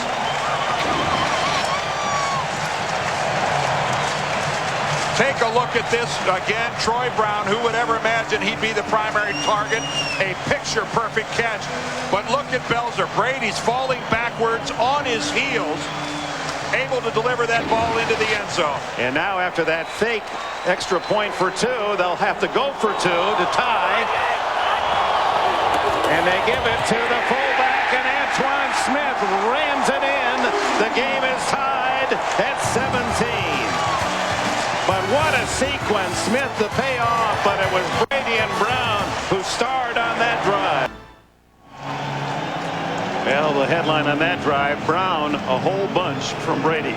Well, that was a real championship drive too, Dick. On the heels of the big kickoff return to Kansas City, Priest Holmes stuffs it in the end zone on a couple different plays, and boy, they come right back. That's a statement drive, big time.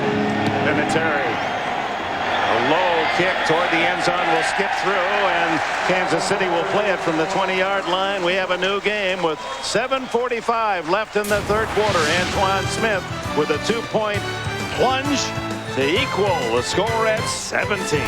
Veteran Troy Brown, one of the many Super Bowl heroes for the New England Patriots, 71 yards in 11 plays, 6 catches for Brown on the drive, including the 9-yard touchdown. And now this crowd really into it, trying to help the Patriot defense. Green, flanker screen to Kennison. He's got 6 yards, make it 7 as he's hit by Ted Johnson. Back to the drive, Dan. Well, it's all Troy Brown, and he's working the middle of the field. None of the fancy sideline stuff. Look at him going into the field, taking hits, working against a Kansas City zone that just loses track of Troy Brown. And they're going to have to change their work in the secondary because he's just finding the soft hole in the middle of the field. And then Tom Brady with a truly sensational pass, falling backwards for the touchdown.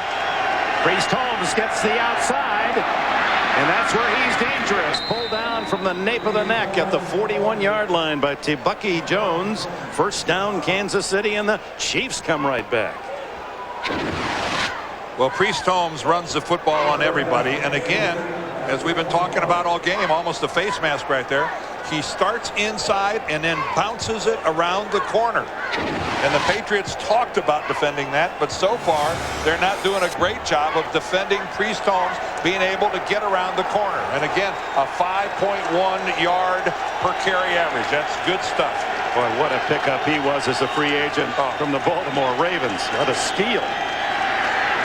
Green to the sideline, complete to Johnny Morton, the ex-Lion, an unrestricted free agent coming to Kansas City after 469 receptions with the Lions. Well, which AFC rivalry do you think is the most heated? Dolphins, Jets, Bills, Dolphins, Browns, Steelers, Chiefs and the Raiders, Broncos and the Raiders, the Broncos and the Chiefs? Cast your vote at NFL.com. 14 yards on that pass play to Morton. First down at the 45. Holmes squeezes through a small hole, and look at him pound to the 35, and it would appear another first down. Lawyer Malloy finally securing the tackle. One of the rare times that the Chiefs try to get Holmes through the tackles, and it's just a little simple trap block in the middle. Brian Waters, the left guard, comes over, but again, Dick touched on it. Look at the leg drive. Look at the level of the pads. If you get under the pads, the only thing you're going to be greeted by is a hard driving thigh. Textbook running there by Priest Holmes. Well, the ball doesn't quite tickle the yard line, so it's second at an inch. 3 down for Green, and he has to eat it. The Patriots guessed right, and Richard Seymour charging through the block to make the sack. His second of the season. Dick, it didn't tickle the line because there's no tickling in football. I'm sorry. Richard Seymour, again, the best defensive lineman on the Patriots. This guy is going to be a force in this league for a long time. He is so athletic, rangy for a defensive tackle at 6'6", but boy, is he active, and this guy's got a Pro Bowl future. So from second and inches, it's 3rd and 5. And please, no more tickling. No more tickling. Okay.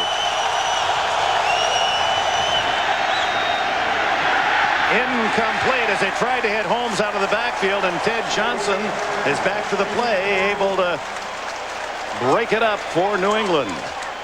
I don't think Ted Johnson had any idea where this football is. He's just playing the receiver, and he timed it perfectly. He meets Priest Holmes right where the football is coming down. I give him credit for having instincts after 8 years in the league, but that was risky. Straczynski with the short punt. Troy Brown inside the 10.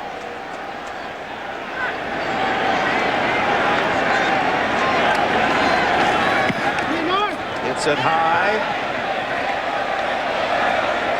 And it bounces into the end zone.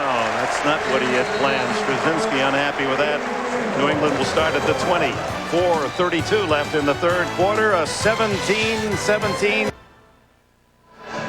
That's just outside the stadium entrance. The 6 New England states, Maine, New Hampshire, Vermont, Massachusetts, Connecticut, Rhode Island, forming the New England Combine. How do you like that, huh? I can give you the capitals, too, if I go for extra credit. You're the professor. You know. From the 20. 17 tied late in the third. Breaking through a hole is Smith, and Smith picks up 13 and a first down. Looking for the pass. The Patriots go run. Well, you know, just because it doesn't go to Troy Brown, that in and of itself is a surprise for the Kansas City defense. Just a straight delay up the middle to Antoine Smith. And Charlie Weiss, of course, now the offensive coordinator for the Patriots. The way they've been moving the football so successfully through the air, he's really got the advantage here in being able to call plays. They gave it to Smith again. And again, a big game. He had 13 on the last play, and he gets 17 on this one. Well, if ever we've seen where you pass the football to set up the run, that's what we've seen here by the New England Patriots. They've softened the Kansas City defense with all the passing, and now here comes the big man. And Antoine Smith is a big man. Tremendous blocking on the point of attack. Take a look at that. Mark Edwards, the lead blocker, the wide receivers getting in on it. Back to Smith. This time the Chiefs are waiting for him. Dump him for a 2-yard loss, spearheaded by Mike Maslowski and Eric Hicks. Now the question is, has anyone ever escaped from the rock? Well, 1,000 of the world's top triathletes will give it their best shot as they swim and bike and run like their lives depended on it. It's the Lamisil AT Escape from Alcatraz Triathlon here on CBS. That's Greg Robinson, the Kansas City defensive coordinator, one of the best coordinators in the game of football. He's having to work hard right now. Well, there's Troy Brown in motion. Is it Brady to Brown again? He's looking that way. And cannot find David Patton deeper downfield. Let's go down to B squared. All right, well, Dick, play action has become so much a part of the Patriots offense, and Tom Brady's really worked on the fakes in the offseason. You watch a lot of film of the great ones, Brett Favre, Peyton Manning. He mentioned Elvis Grbac, and he said the key is really consistency. If you watch quarterbacks, a lot of times they'll rush to their handoff point and then slow down and do just the opposite when they fake. He said defenses will definitely pick up on that, so you always have to keep what you're doing exactly the same. That's right. Dick Rabine, the late quarterback coach last year, was the man who really helped Brady. And this one goes over his head. He able to get it on the bounce and throw it incomplete and save a huge loss. Quick thinking by the former Michigan Wolverine, Tom Brady. That was quick thinking. It was a good snap. The snap was right up in front of his face. It just, I don't know if he was looking downfield. It was, well, I take it back. That ball might have been a little high. That ball might have been high. It looked like it hit his hands. But you're right. How alert is that to get rid of the football? Now, Brady's head. Did you see how hard it hit the ground when he was tackled? He took a pretty good shot and hit the ground awfully hard. Ken Walter to kick to Dante Hall. Huge high kick, but it's short, and Hall comes up to take it at the 22-yard line, and with it a timeout with 2:28 remaining in the third quarter. It's a 17 all time. It really should have been caught by Tom Brady. It really was just right at chin level. But I think Compton might be the best shotgun snapper in football. And I think Brady's not used to having to move his hands at all. First down from the Kansas City 22, and Priest Holmes finding his legs. And he has 15 yards on a first down carry that shoots him over the 100-yard rushing mark today.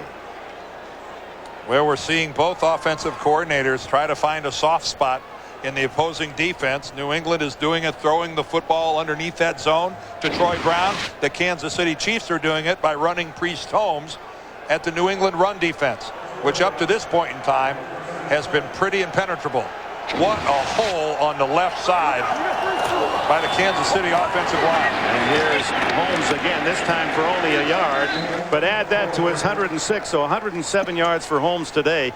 New England had given up only 106 yards total rushing in the first two games. Oh, you know, Bettis had, what, 35, and Curtis Martin had 5. I would say that that's throwing the anchor on two of the better backs in the league. Yeah, we'll look at Trent Green's numbers, only 7 for 11. That pales in comparison to Brady. He'll have thrown up around 40 by the day's end. But Priest Holmes is the big man, and a couple of good catches by Kennison, one for a touchdown. Give 2 yards to Holmes on that last carry. Blitz coming, and Green throws it up for grabs. And that is something that has plagued Green throughout his Kansas City career. In trouble, throw it up and into a crowd, and the interception by New England's Ty Law. That was a gimme. I think he was trying to get the ball to Tony Gonzalez. Johnny Morton's in the vicinity as well, but Tony Gonzalez runs a deep out, and somehow a Trent Green on the move, throwing it, falling backwards. And again, that is not what he does well. Here's Gonzalez coming at us right there to the bottom of your screen. And Trent just gets nothing on that football. Gets nothing on it. Falling backwards, off balance, and the ball floats on him. And that's almost what you'd call a fair catch interception. It's almost one of those where you could put up your arm and say, I'm waiting for the ball. Ty Law's first of the year, and Brady goes deep, but way too long for Troy Brown. Kevin Falk actually took the pitch and tossed that baby. Monday on an all-new Late Show with David Letterman. Don't miss Bruce Willis, and Biff Henderson will visit the set of CSI Miami, plus a special top 10 list. It's all new Dave Monday right here on CBS. You know it's big if Biff is involved. He does a nice nice little clever I think he's pretty funny. Yeah. I think he's pretty funny. He's found himself quite a career. 5 receivers on 2nd and 10 for Brady. In trouble, caught from behind, and that will be close to a sack as he's tackled right at the line of scrimmage by John Browning, the defensive tackle from West Virginia. Well, again, it's just a 3-man pass rush, and here comes pressure around the corner. But again, that's the 8-man backing coverage for the Chiefs that causes Tom Brady to take that football down and try to go someplace with it. A loss of about a half yard, so it is ruled a sack. 3 now for Kansas City. The Chiefs only won in the first 2 games. Again, 5 receivers. J.R. Redmond joins Brady. Pressure comes. Brady hit hard, throws complete. This could go all the way. It's Troy Brown caught from behind by William Barty. Barty saves a touchdown. But on his 15th catch of the game, 38 more yards for Brown. Well, it's an all-out blitz by the Kansas City Chiefs. Jason Belzer is picked up early. Tremendous job of Tom Brady standing in until the last minute, and then a perfect, I mean perfect, throw to Troy Brown. Number 25, he has Troy Brown on man coverage because of the blitz, and he just can't go with Brown. He goes one direction, tries to come back the other way, loses his footing. And this is one remarkable performance that we're witnessing by Troy Brown. Well, he's now looking at the NFL record. 20 catches by Terrell Owens against the Bears 2 years ago. This time it's down to the goal line, and a touchdown for Daniel Graham. And the rookie from Colorado has his first National Football League score. And he might have given the New England fans why he was their #1 draft choice, because that's a heck of a one-handed catch. He just reaches out after selling the run with a pretty good fake at the line of scrimmage. He just snares that pass from Tom Brady with his left hand. I don't think he ever does touch it with his right, and tucks it away and gets into the end zone. That's pretty impressive. Belichick loves the way Graham blocks as a rookie. And he shows he can do it all on that play. Vinatieri. And it's 24-17. New England leads for the first time today as they go for 12 wins in a row. Daniel Graham, 6'3", 253, his first NFL touchdown, and now rewarded by going out on special teams. Well, I got to give the guy credit. He's got some style for his first NFL touchdown. What a catch. Vinatieri to Dante Hall. Hall, of course, opened the second half with a long return, but can't get this one out. They'll take it at the 20-yard line. Well, let's catch Graham in action. Well, Graham is right here, but watch him sell the run as he goes down to the inside. Watch, he sells it right there. That's enough to get lost. And then there's the one-handed stab. And I mean to tell you, it was a one-handed stab. Watch his right hand. It's never going to touch the football. It's never going to touch it. He just snares it with his left hand, pulls it in, and away he goes. Now that's class. You get extra points for that. Yes, sir, you do. Style points for Daniel Graham. Now it's Kansas City for the first time operating from the hole. They took a 10-0 lead early. Check the penalty flag. Where the Patriots drawn offside. Bill Carollo and his crew have had a busy day, courtesy of New England in the first half.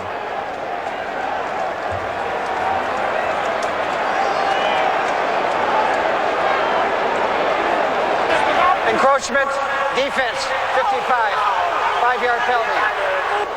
Willie McGinnis jumped the 10th penalty today against Bill Belichick's Patriots. Tomorrow, premiere Monday on CBS. CSI Miami premieres tomorrow night at 10 o'clock, 9 Central here on CBS. First down 5 for Trent Green and the Chiefs. They fake the reverse give to Holmes up the middle, and he fumbles the ball, and it's recovered by Bucky Jones of the New England Patriots. Oh, there could not have been a worse time for Kansas City to make a mistake. New England has all the momentum. They've just scored a touchdown, and then after a big run for a first down, Priestholm loses the football. Look at this hole. And it wasn't a big hit or anything. Just a little nudge on the ball was enough to get it loose. Victor Green was the one who made contact. But that was hardly an earth-shattering blow that separated Priestholm from the ball. And then Bucky right on top of it. Well, New England took the lead after the interception by Ty Law. They drove for a score. Now a short field from the 39-yard line. And Antoine Smith is toppled at the 36 as Greg Wesley came up to crack him hard from his safety spot.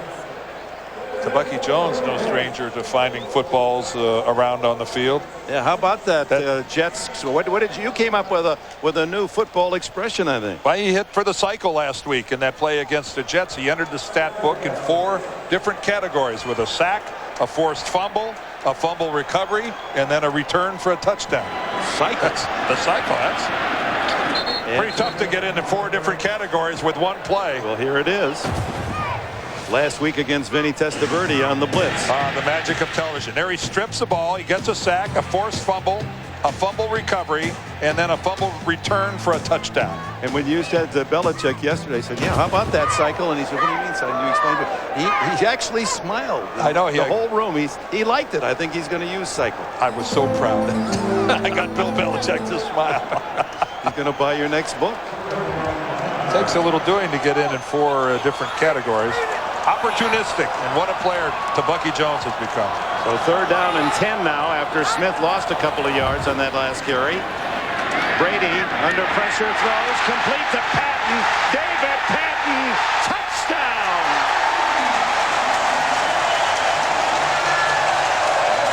And once again, Tom Brady, getting stuck in the chest, throws a touchdown pass. Out of the shotgun formation, Tom Brady takes the big hit, not able to step into it as much as he would like. But as we have seen all day, New England receivers running loose all the way through the Kansas City secondary, and not to be outdone, another one-handed grab. Yeah, those receivers have been kind to Brady. They've made some great plays. As Vinatieri on to kick the extra point. So here in the 4th quarter, 2 touchdowns off turnovers. Law's interception, then the fumble recovery to Bucky Jones, and suddenly the Patriots lead by 14. So the Kansas City Chiefs stunned, 22 unanswered points by the Super Bowl champions, and that drive a short one after the fumble recovery at the 39 and the touchdown Brady to David Patton, 38 yards. Dante Hall. Flag down, so is Hall, just shy of the 29. Flag appears to signal offside on the kickoff. New England, and they'll do it again.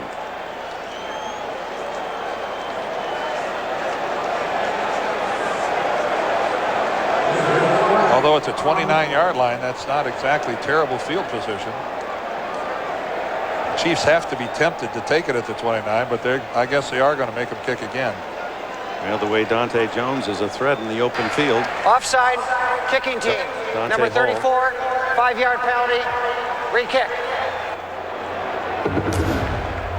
Well, here's the Monday night lineup. King of Queens just here. Everybody loves Raymond. A full hour. CSI on a special night. And, of course, Dave with The Late Show. It's a night of premieres. Stay with us tomorrow night on CBS. Just to underline the success of Tom Brady after a sluggish start. In the first quarter, Brady was 4 for 9, 22 yards is all, and an interception. Since then, 27 for 36. 4 touchdowns and 312 yards, 334 total. Pretty good day. Well, it's certainly taking advantage of what's in front of you. Kansas City has shown the first couple of games that they've had some trouble defending the pass. 25th ranked pass defense in the league coming in, and so you go for it. You try to exploit a weakness, and that's what New England has done. So Vinatieri just skids one through, and it's picked off one of the big linemen. It's Richie Owens, a defensive end, and Owens out to about the 38, 39-yard line. Daniel Graham made the tackle, and Tony Gonzalez hasn't caught a pass today. Well, yeah, I think he's only had one thrown his direction the entire day. You see, Tony, we documented that he's wearing the cast. He's got the bad right wrist. He was really concerned that his biggest problem was going to be blocking. The only one that went his direction, intercepted by Ty Law. 22 consecutive games with a catch and none today. And such an integral part of their offense, Dick. You subtract him from it, and no wonder they're struggling. Priest Holmes fumbled on his last carry and drives forward for nearly 10 yards on this attempt before Laurier Malloy can make the stop, and Holmes continues to pile up big rushing numbers. And even down by 2 touchdowns with a little less than 13 minutes left in the game, I think this is exactly what Al Saunders has to do. You are what you are, and you have the NFL's leading rusher from a year ago. You've got to run it. You've got to keep going with Priest Holmes. You can't go to trend in the passing game entirely to try to get back in there. The workhorse Holmes again to the 50 and into New England territory as he gains another 5, and that gives him 136 yards today. Priest Holmes from the University of Texas, where he played behind Ricky Williams and went somewhat unnoticed, therefore a free agent picked by Baltimore 5 years ago. And as you all well know, the first free agent to lead the league in rushing since Joe the Jet Perry back in, I think it was 1957. Been 47 years.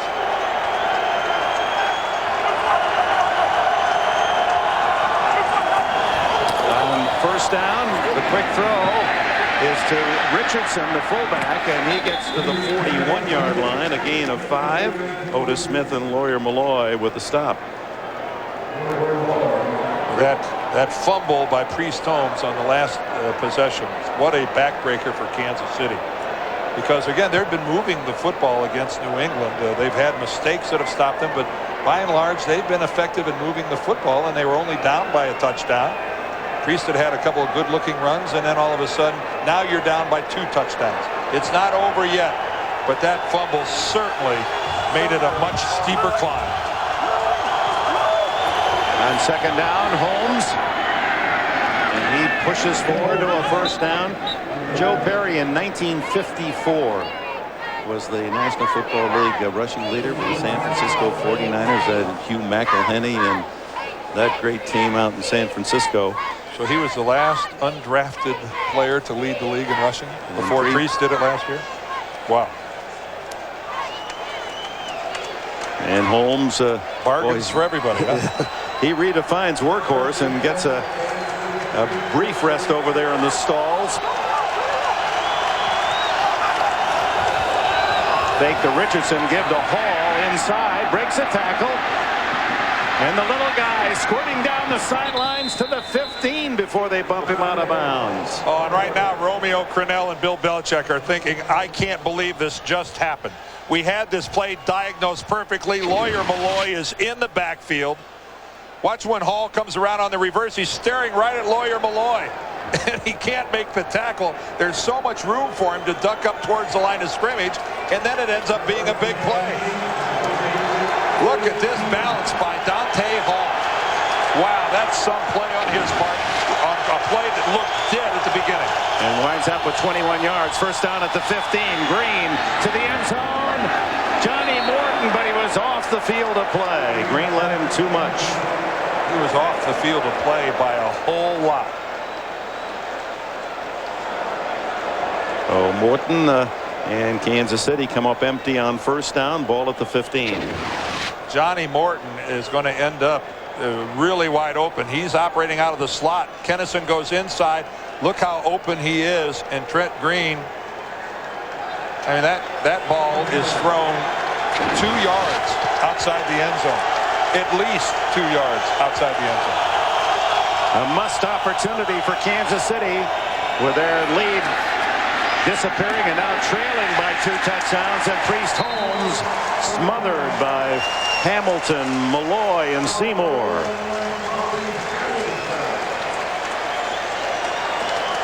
That'll be third down, and actually a loss of a yard on the play. 3rd and 16. Well, Eddie Kennison checks back in for Dick Vermeil, and I don't think it's much of a secret here that they'll try to make something happen to one of the wide receivers, although it's such a big loss for Kansas City in this situation not have Gonzalez.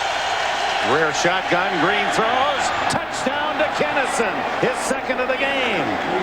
Eddie Kennison beats Otis Smith on the corner. It's that matchup we've been seeing a lot today. Number 87 against number 45. Eddie's gotten Otis for 2 touchdowns. Otis got Eddie for an interception. So they've been going at it all day long. Otis gives him a big cushion all the way back to the goal line, and as it turns out, he gave him way too big a cushion. Otis Smith backed up, backpedaled all the way into the end zone, and then by the time he tries to make a break on the football, it's way too late as Kennison's in front of him and already in the end zone. Morton Anderson adds the extra point, and on a 15-yard touchdown throw, Trent Green to Eddie Kennison. It's a 1-touchdown game. Well, you got to give Dick Vermeil's Kansas City Chiefs credit here on the road against a team with a long winning streak, 11, the Super Bowl champions. A couple of turnovers lead to 2 quick touchdowns for the Patriots and a 14-point lead, and Green and the Chiefs go 62 yards in 8 plays to pull within a touchdown. Here's Deion Branch on the kickoff return.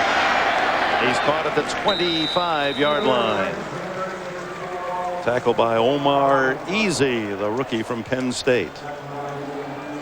Here's a look at the offensive leaders. Brady with 31 completions and 334 yards, 4 touchdowns today. Zeke continues to impress not only the fans but coaches around the league. Well, we're seeing a continuation here in week number 3 of what we saw early. This has become one pass-happy league. There's a pass-catching happy guy, Troy Brown, with 15 today. And 26 overall for the New England wide receivers. Brady with a screen and complete to Mark Edwards, who breaks out of 1 tackle and picks up a good chunk to the 39-yard line before Derek Ransom, the tackle trailing the play, can clip him on the heels. Well, Mark Edwards showing that he can do an awful lot. He's not just a good lead blocker, he's a good receiver. You see him pick up, he stops Greg Wesley on the safety blitz, and then he's going to shake Maslowski right there. Now that's doing it all. Now that really is, that's more than just a one-dimensional football player. He picks up the safety on a blitz, he stops his progress, he allows his quarterback to deliver the football that breaks tackles and runs for a first down. That's a great replay. Little flanker screen. No, it's to Antoine Smith, who was make it Kevin Falk, who was flanked out there. It was a Deion Branch. It was hidden in the crowd of big guys. Branch at 5'9" from Louisville. Look at the two quarterbacks and their numbers today. Only 15 throws for Trent Green. He's got a couple of three touchdowns, but 2 interceptions. Antoine Smith this time to the 40-yard line, short yardage, if any, maybe a yard. Brings up 3rd down and long. Marcus Patton, a veteran from UCLA, in the middle linebacker spot, making the stop. Yet despite all of the offensive prowess here by the New England Patriots, the Chiefs are still very much in this football game. They have been, they just won't go away. They got the early lead, and then when they fell down behind 2 touchdowns, they came right back to narrow it to 1, and they're just 1 play away from getting the ball again and making a run at tying it.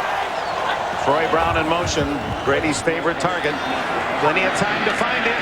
He does. First down at the Kansas City 49. Catch number 16 for Brown, 4 from the NFL record. And Troy Brown not exactly popping right up. And who should be the least bit surprised by this? What a strike by Tom Brady. It's actually pretty good coverage here by Corey Harris, number 40. And kind of spun upside down, his legs in an awkward position, and Troy Brown really grabs at his right leg. Yeah, he got scissored. And Harris hit him from each side. Now this guy deserves a standing ovation from everybody in New England. And if you just like the game of football, I don't care who your team is, you have to admire a guy that puts in a day's work like this. Well, he'll be head of the class, we would think, in the receiving column tomorrow when they total up the weekend. Antoine Smith with a pass softening that defense, and it's Smith, the big man, starting to pick up good yards running the ball in the second half. Well, every time in the latter stages of this ball game that the Patriots have been challenged by the Chiefs, when they get back into it, New England has responded with a high quality drive, and we're in the midst of watching one right here, I think, Dick. Yeah, the Chiefs jumped to a 10-0 lead. It was 10-9 Kansas City at halftime, then 17-9 Chiefs when they scored on the first possession of this second half. Smith running through a big hole, and now in the open. He's going to go all the way for a touchdown. 42 yards, and Bob Kraft, the owner of the Patriots, has to love what he sees in his new palace. I think what we're seeing here is a New England offense that has worn down this Kansas City defense. The relentless pressure with all the passing games. Again, I said it earlier, we have seen the pass that has set up the run. Charlie Weiss throws, and now he's giving them a healthy dose of the big back in the 4th quarter. And clearly this is a Kansas City defense right now that is a little worn down. Vinatieri adds the extra point, a 42-yard touchdown run by Antoine Smith, and it's the Patriots ahead by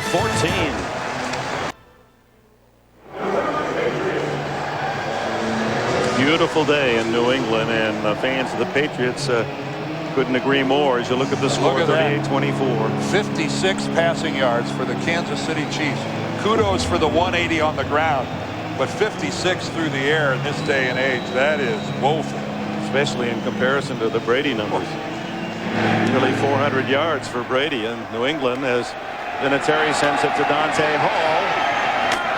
And Hall has a crease and crosses the 30-yard line. And a flag is down.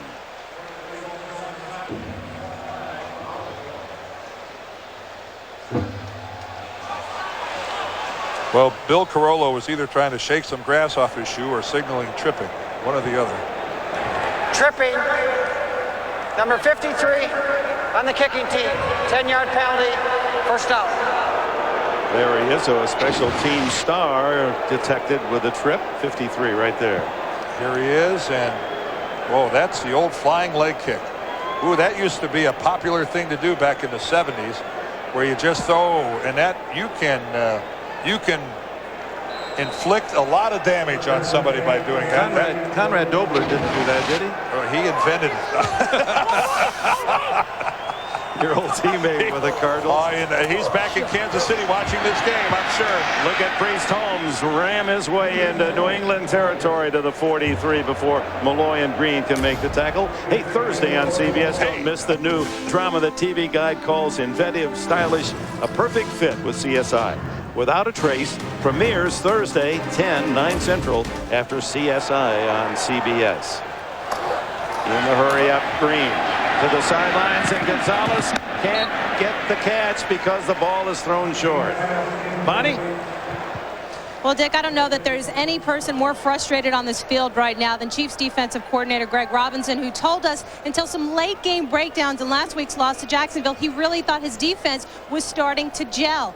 After a touchdown early in the fourth quarter, he dropped down his chalkboard, wiped it clean, gathered his entire defense around, and tried to draw up a game plan that would prevent the Patriots from marching down the field. One Antoine Smith touchdown later, he's got an exhausted defense, and he has that look on his face like the game is completely out of his hands.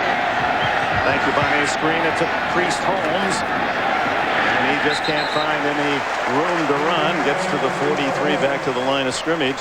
Greg Robinson, of course, was the defensive coordinator of those two Denver Broncos Super Bowl champion teams of Mike Shanahan, and a very interesting game. Didn't you enjoy our chat yesterday? I've enjoyed Greg Robinson for years. He is he's a fun guy to be around. He's a very serious coach, and I like the way he goes after it. Green downfield has a man open, Morton, and Johnny Morton steps out of bounds at about the 11-yard line. So it's first down for Kansas City. Say what you will about the Chiefs' defensive performance. This offense is scary if you're looking at films. Well, they're certainly capable of moving the football, and this is against the New England zone. Johnny Morton finds that spot between the corner and the safety. Victor Green trying to get over there with the deep outside, but way too late to make a play. 30 yards to Morton. First down at the 12.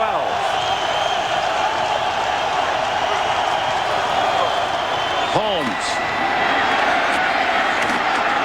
Oh, he gets 5-6 yards out of nothing. It looked as if that was going to be a no-gainer. Izzo and McGinnis in on the stop. Folks, if you all had a chance to meet Priest Holmes and talk to him and sit down in a room without him wearing all of his pads, you would be most impressed that this guy is as productive as he is. He is not a big guy. He's only 5'9", but his instincts are flawless.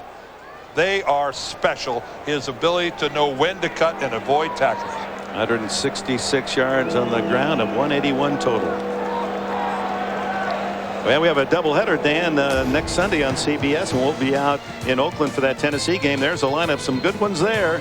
Jets, Jacksonville, Miami, Kansas City. Another big game is the late game. New England will be out at San Diego. The Chargers are at Phoenix. It could be a game of 2 3-0 teams. And, of course, it all starts at noon with Jim Nantz and his trio of stars in New York.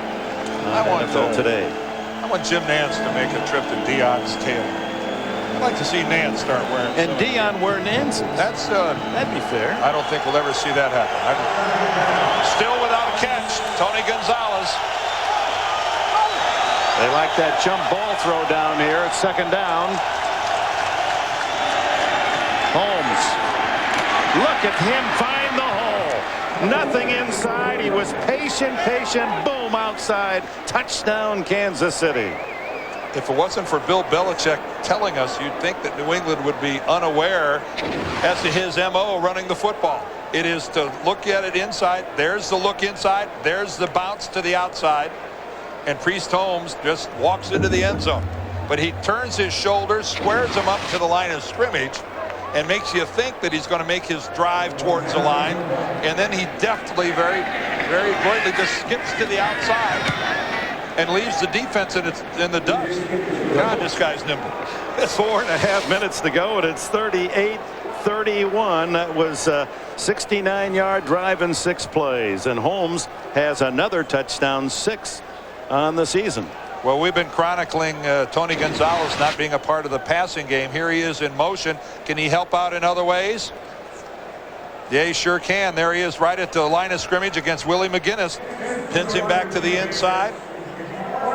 And a block that not that long ago would have been called holding, but perfectly legal in today's National Football League. But wow, untouched into the end zone is Priest Holmes.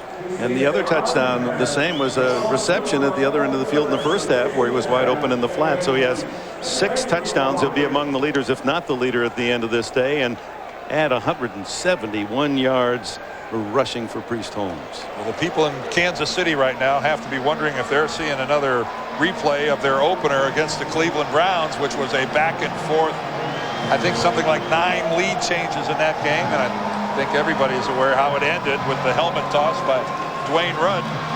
So I think Kansas City knows for sure that this game isn't over yet. 4:37 left, but keep your helmets on, boys. Kansas City can win games with all zeros on the clock. Well, Morton Anderson to kick it off. Patrick pass and Deion Branch deep for the Patriots.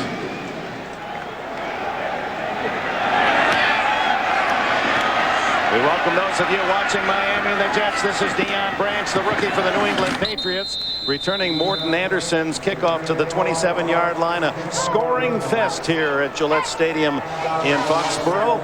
38-31 New England. Kansas City took their early lead 10-0. It was 10-9 the Chiefs at the half, and then an explosion here in the second half led by Tom Brady and Troy Brown. Troy Brown, as you can see there, 16 catches, 176 yards, while running back Priest Holmes has gained around 200 yards catching and running the ball, and a couple of touchdowns for Kansas City. There's Troy Brown, who limped off after his last catch, the 16th of the game. And Antoine Smith drilled in the backfield as Jason Belser, the safety, coming up to make the hit. Well, every time New England has had to in this football game, they have responded with a drive. But Jason Belser, the free safety, well, you know they're playing run when he's making a tackle 1 yard in the backfield. They're gambling that New England is going to try to run the football here and eat up the clock. Well, Brady under center. He's worked about half the game from a shotgun formation. Good protection. Then it breaks down, and he's sacked for the 4th time today as Airy kicks number 98, charging from that defensive left end position. Well, it looked like the Kansas City defense had nothing left, and yet here they come up with 2 big plays back to back.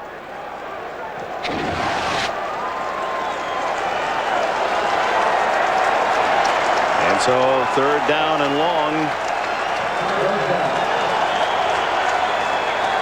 Welcome those of you who have seen Indianapolis and Houston today. Dick Enberg, Dan Deerdorf, Bonnie Bernstein here in Foxborough, where a critical 3rd and long, and it's to Deion Branch from Tom Brady, the quarterback of the Patriots. Short gain. They're going to have to kick it, and that gives Kansas City a chance. The Chiefs have come back in this second half, down by 2 touchdowns, and trail now 38-31, and what has been a most exciting offensive game. Well, if you watch the last couple of series, it looked like the Kansas City defense was completely out of gas, had nothing left, being pushed all over the field, and then somehow they come up with 3 plays here to give their offense a chance. Somehow they summoned it for 3 plays. Ken Walder, the left-footed kicker for New England, with Dante Hall standing at the Kansas City 35. Short dying spiral at the 40, 45, and out of bounds, and good field position for Kansas City at the 45-yard line. Tonight on CBS, here's the lineup. 60 minutes, of course, to start it off. Then catch Becker on a new night, followed by the James Bond action thriller Tomorrow Never Dies, starring Pierce Brosnan. It's all here tonight on CBS. I'm sure this crowd at Gillette Stadium right now is thinking, can this really be happening? And we have seen our team, after falling behind 10-0 early, really in control of this football game. And now all of a sudden they're looking at a possible overtime situation. Priest Holmes has been the star for Kansas City, while Troy Brown, the receiver, has starred for New England. Here's Holmes, his turn, and he nudges it into New England territory at the 49, a gain of nearly 5 before Willie McGinnis can make the tackle. And Holmes in this game 175 yards rushing. He has a rushing touchdown and a receiving touchdown. Well, he's had to run it because there's been virtually no Kansas City passing game. Green dumps it off to Holmes. What a move. Cuts back twice to the 46, short of the first down by 2 as we reach the 2-minute warning. 2 minutes left here in New England with the Patriots leading by 7. They're going to need something from their passing game, Dick. They only have 90 yards so far in this game. A lot of open receivers that aren't being hit. It's been all Priest Holmes on the ground, but you have to think they're going to need something from Trent Green to get into the end zone here and try to tie this thing up. 2 timeouts left for Kansas City. They're looking at 3rd down and 2 at the 45.5. Holmes, who else? Puts his head down and gets enough for the first down at the 43-yard line. For those of you that haven't been with us, Tony Gonzalez has an injured wrist on his right hand and has been no factor in the game today. He does not have a reception, and if he was ever going to get one for the Chiefs, it would be right about now. He's going deep, but Green is going the other way and throws it away. As it was a screen, and New England had infiltrated the play.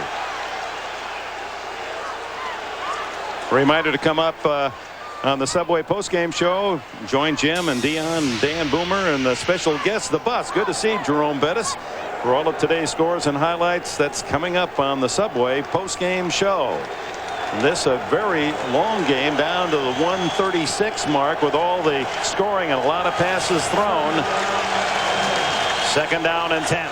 And Eddie Kennison against Otis Smith here to the short side of the field has been a featured matchup today.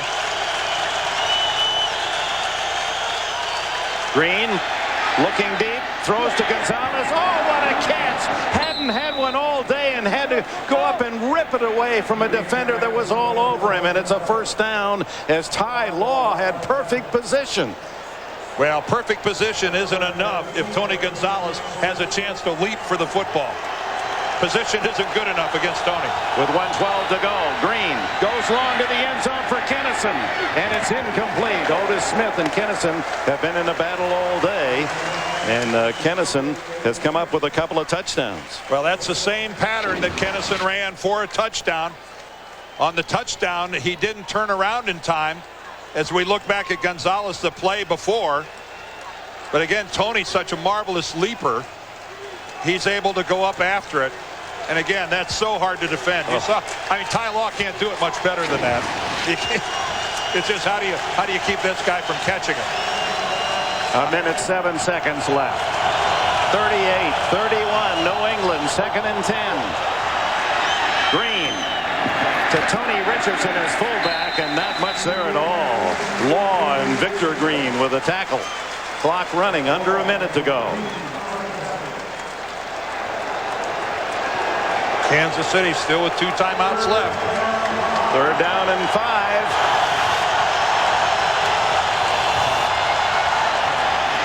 To the sideline, complete.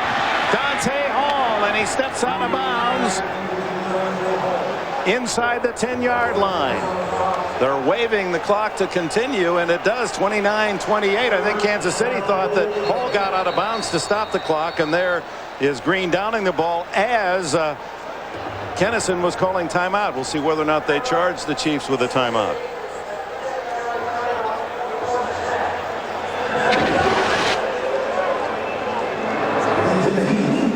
Here is Dante Hall working against Otis Smith. Otis Smith looking back to the inside, a little late to recover. And actually, Dante Hall ran out of bounds on his own accord. That was a quick whistle. If that whistle actually stopped the ball in play. He was not in the control of Otis Smith by any stretch of the imagination. Trent Green, one of his better drives throwing the ball in the game, 4 for 6. The Chiefs primarily have moved the ball on the legs of Priest Holmes, although Green does have some touchdown throws, 3 of them. But those all from short range, and that's where he stands now, the 9-yard line, 1st and goal.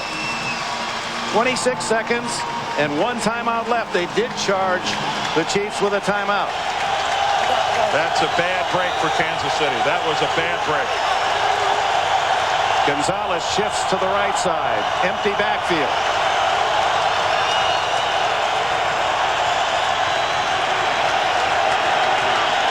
And Green on the sneak. That's an interesting call to the 5-yard line. And now the clock is running, and they have but 1 timeout left. That's not Michael Vick at quarterback. That's Trent Green. 2nd and goal. Not known as a great runner. Here they go back to the shotgun. The throw in the corner at the goal line. Does he get in? No. Kennison is stopped right at the 1-foot line, and they have to burn their final timeout. 3 seconds left. Well, how's this? We're going to get 1 play. Eddie Kennison has got to get into the end zone on this pattern. He's got to get into the end zone. He can't come up short of the end zone when he turns around back to face his quarterback. He's got to drive this pattern at least 1 more yard to get into the end zone. And it was the hit of Lawyer Malloy that kept him out of the end zone. It wasn't Otis Smith. Or Terrell Buckley was also there. So the ball inside the 1. Well, you dance with who brung you. Priest Holmes. And who has taken the Kansas City Chiefs on his shoulders so far in this game? It's number 31. Well, Bill Belichick and the defensive forces on the far sidelines figure it will be Holmes. They've just sent in a whole truckload of beef. They're going to line up shoulder to shoulder on that goal line with an extra couple of tackles, anticipating it will be Holmes. Now, do you throw a wild card their direction? Do you go ahead and try the quarterback sneak? How much do they feel that Will Shields and Brian Waters and Casey Wigman can handle the middle of that? Last play of the game, unless there's a penalty. Less than a yard to go. Here comes Donald Willis, number 60. He'll be in an ineligible position. He just reported to Bill Carollo, the referee. With Jason Dunn, the backup tight end, and a good blocker injured, they have only 2 tight ends. So Willis, a guard, moves into an eligible position. And now timeout called by New England after they see how Kansas City lines up. Yeah, they wait to see the personnel package, the formation, and then they... Pretty smart move taking the timeout. Well, we've seen a whole bunch of points scored today by everybody. There's Trent Green. That's the touchdown to Eddie Kennison. Now we come back the other way. A beautiful pass from Brady to Falk. And as he has been doing all day, Priest Holmes in the end zone. Troy Brown finishes off a beautiful drive. And a one-handed catch by rookie tight end Daniel Graham. And now it's Eddie Kennison. And not to be outdone, after softening them up with the passing game, they let Antoine Smith run the football. And we're not done yet. Yep, Priest Holmes has another one left in him. Wow, you're like one of those late night guys. You see everything in 30 seconds. I used to be the sports director at Channel 4 in St. Louis. Highlights at 10. For overtime. Priest Holmes, does he get in? Touchdown, Kansas City. We go to extra time. Well, not yet.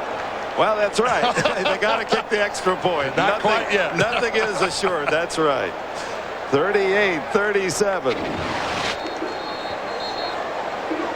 Priest Holmes gets stopped initially. The first hit stopped him in the backfield. Was that Izzo? But the second wave, that's Ted Johnson. There's Izzo. Izzo makes, but the second wave isn't there. The first wave stopped Priest Holmes, but he was able to spin, stay on his feet, and the second wave wasn't there to clean up. In the middle of all that, left guard Brian Waters, and he's still down in the end zone. But what balance for Holmes. Hit in midair and still cat-like coming down on a foot and able to drive into the end zone for the chance to tie. His 3rd touchdown today, his 7th already this year. Again, this is good work by New England initially. See Brian Waters come around, and here goes Holmes, and he's stuffed right there. He comes down, and he's short of the goal line. But instead of another blue jersey able to stop him from getting forward momentum into the end zone, Priest Holmes able to drive on in. So now the extra point, and Morton Anderson, the 21-year veteran, 42 years old, just a brilliant field goal kicker. Certainly someday a place in Canton reserved for him. With this extra point for overtime. We saw a fake earlier by New England. How much guts would that show? And just matter-of-factly, Morton Anderson pounds it through. It's tied at 38.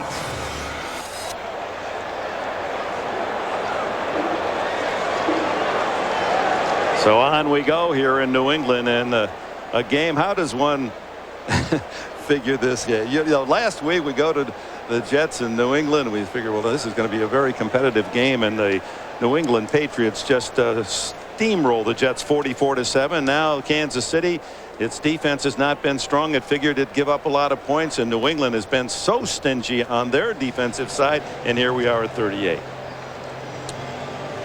Well, a reminder for those of you that haven't seen it, we're going to have a coin flip out here to determine who gets to go first. Remember, this is sudden death.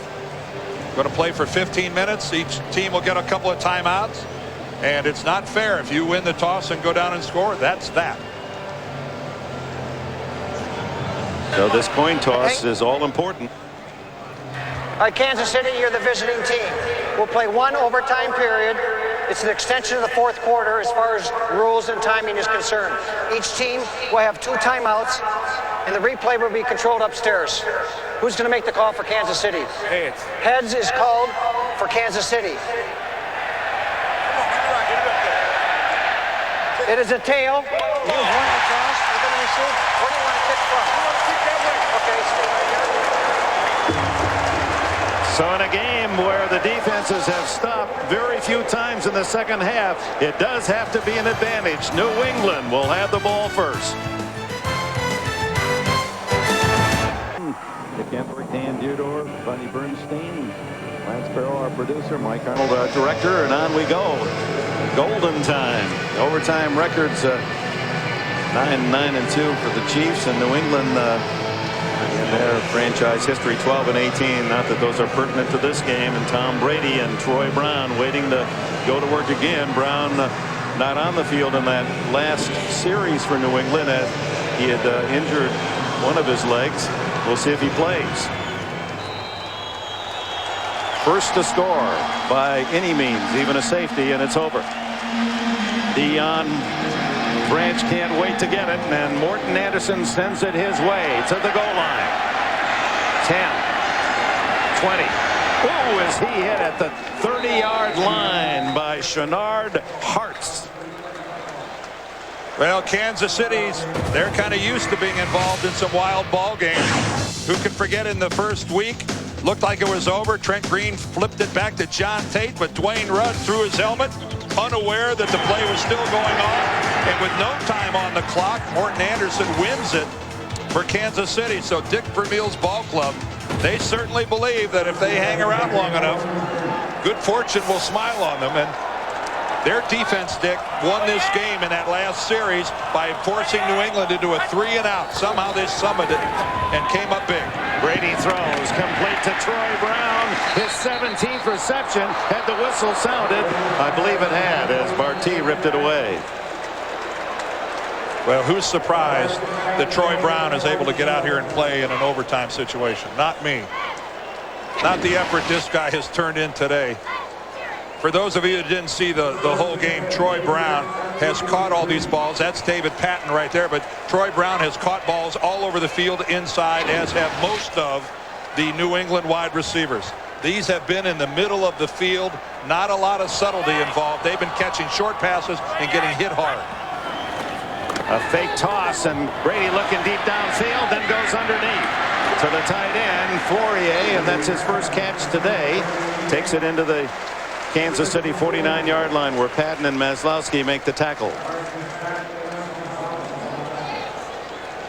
Maslowski with a big interception early in the game that set up the first Kansas City touchdown, and there is Troy Brown hiding behind the marker, apparently injured more seriously than we at first thought. Is not returned after a 16-catch game. 51 throws by Brady as he's closing in on a 400-yard game. It's Antoine Smith with a first down to the 45-yard line. Greg Wesley made the tackle.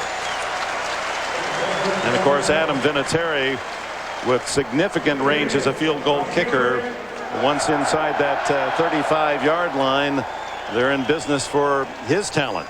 Well, this has been an offensive onslaught by New England today. And you know the Kansas City defense is exhausted. They are so tired, but yet somehow they were able to force that 3 and out. But are they going to be able to muster it up here?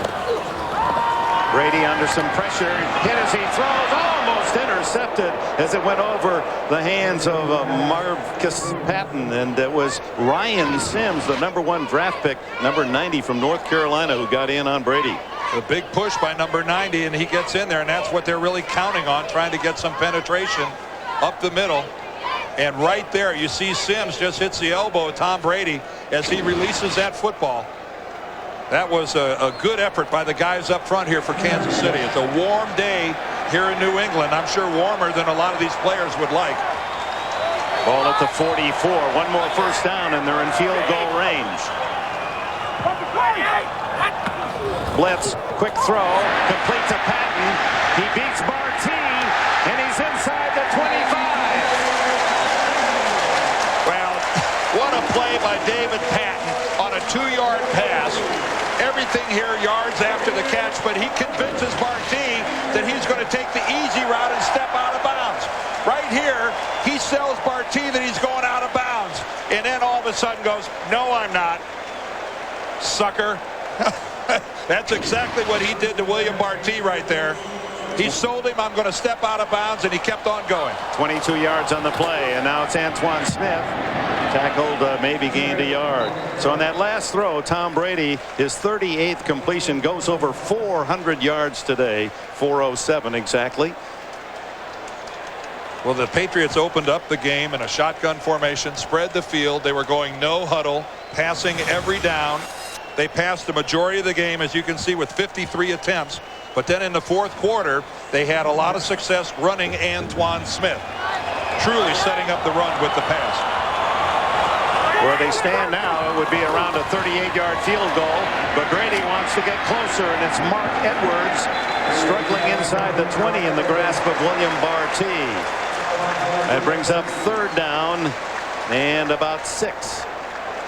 Well, this is a situation where maybe some people think, well, maybe we go ahead and try to kick the field goal on third down.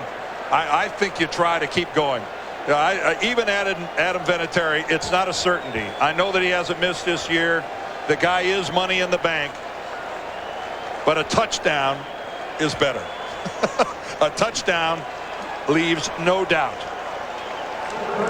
Vinatieri with 12 winning field goals in his career, including that dramatic Super Bowl 36 win. Playing it safe. Straight ahead goes Brady, and it's Vinatieri's time. He's hit on 13 in a row. This is his first attempt today. Man from South Dakota State, who has become a instant star after his kicking in the playoffs in the snowstorm and then the winner in the Super Bowl in New Orleans. It will be 35 yards. And if he makes this, it's why some people think that the overtime is unfair, that both teams don't get a shot at it. The Crafts are on their feet. Kansas City will spend a timeout just to let Vinatieri think about it, but after all his years in the league, and like so many kickers, starting with nobody caring about his existence, he had to made his own film from his South Dakota State, passed that around, finally got a chance to play in Europe, in Amsterdam, kicked well enough that he earned an invitation to kick here and beat out Matt Barr. Bill Parcells made a real tough decision because Barr was one of his favorites, but because Vinatieri had a better leg on kickoffs, they signed him, and he has certainly produced. It was enjoyable having a long talk with Adam yesterday and about his offseason, and he got to do things that kickers never get to do. In New England, this guy has gone beyond folk hero. His legend is carved in stone. 35 yards to win it. No surprise there. New England has won its 12th game in a row, 9 straight in the regular season, 41-0.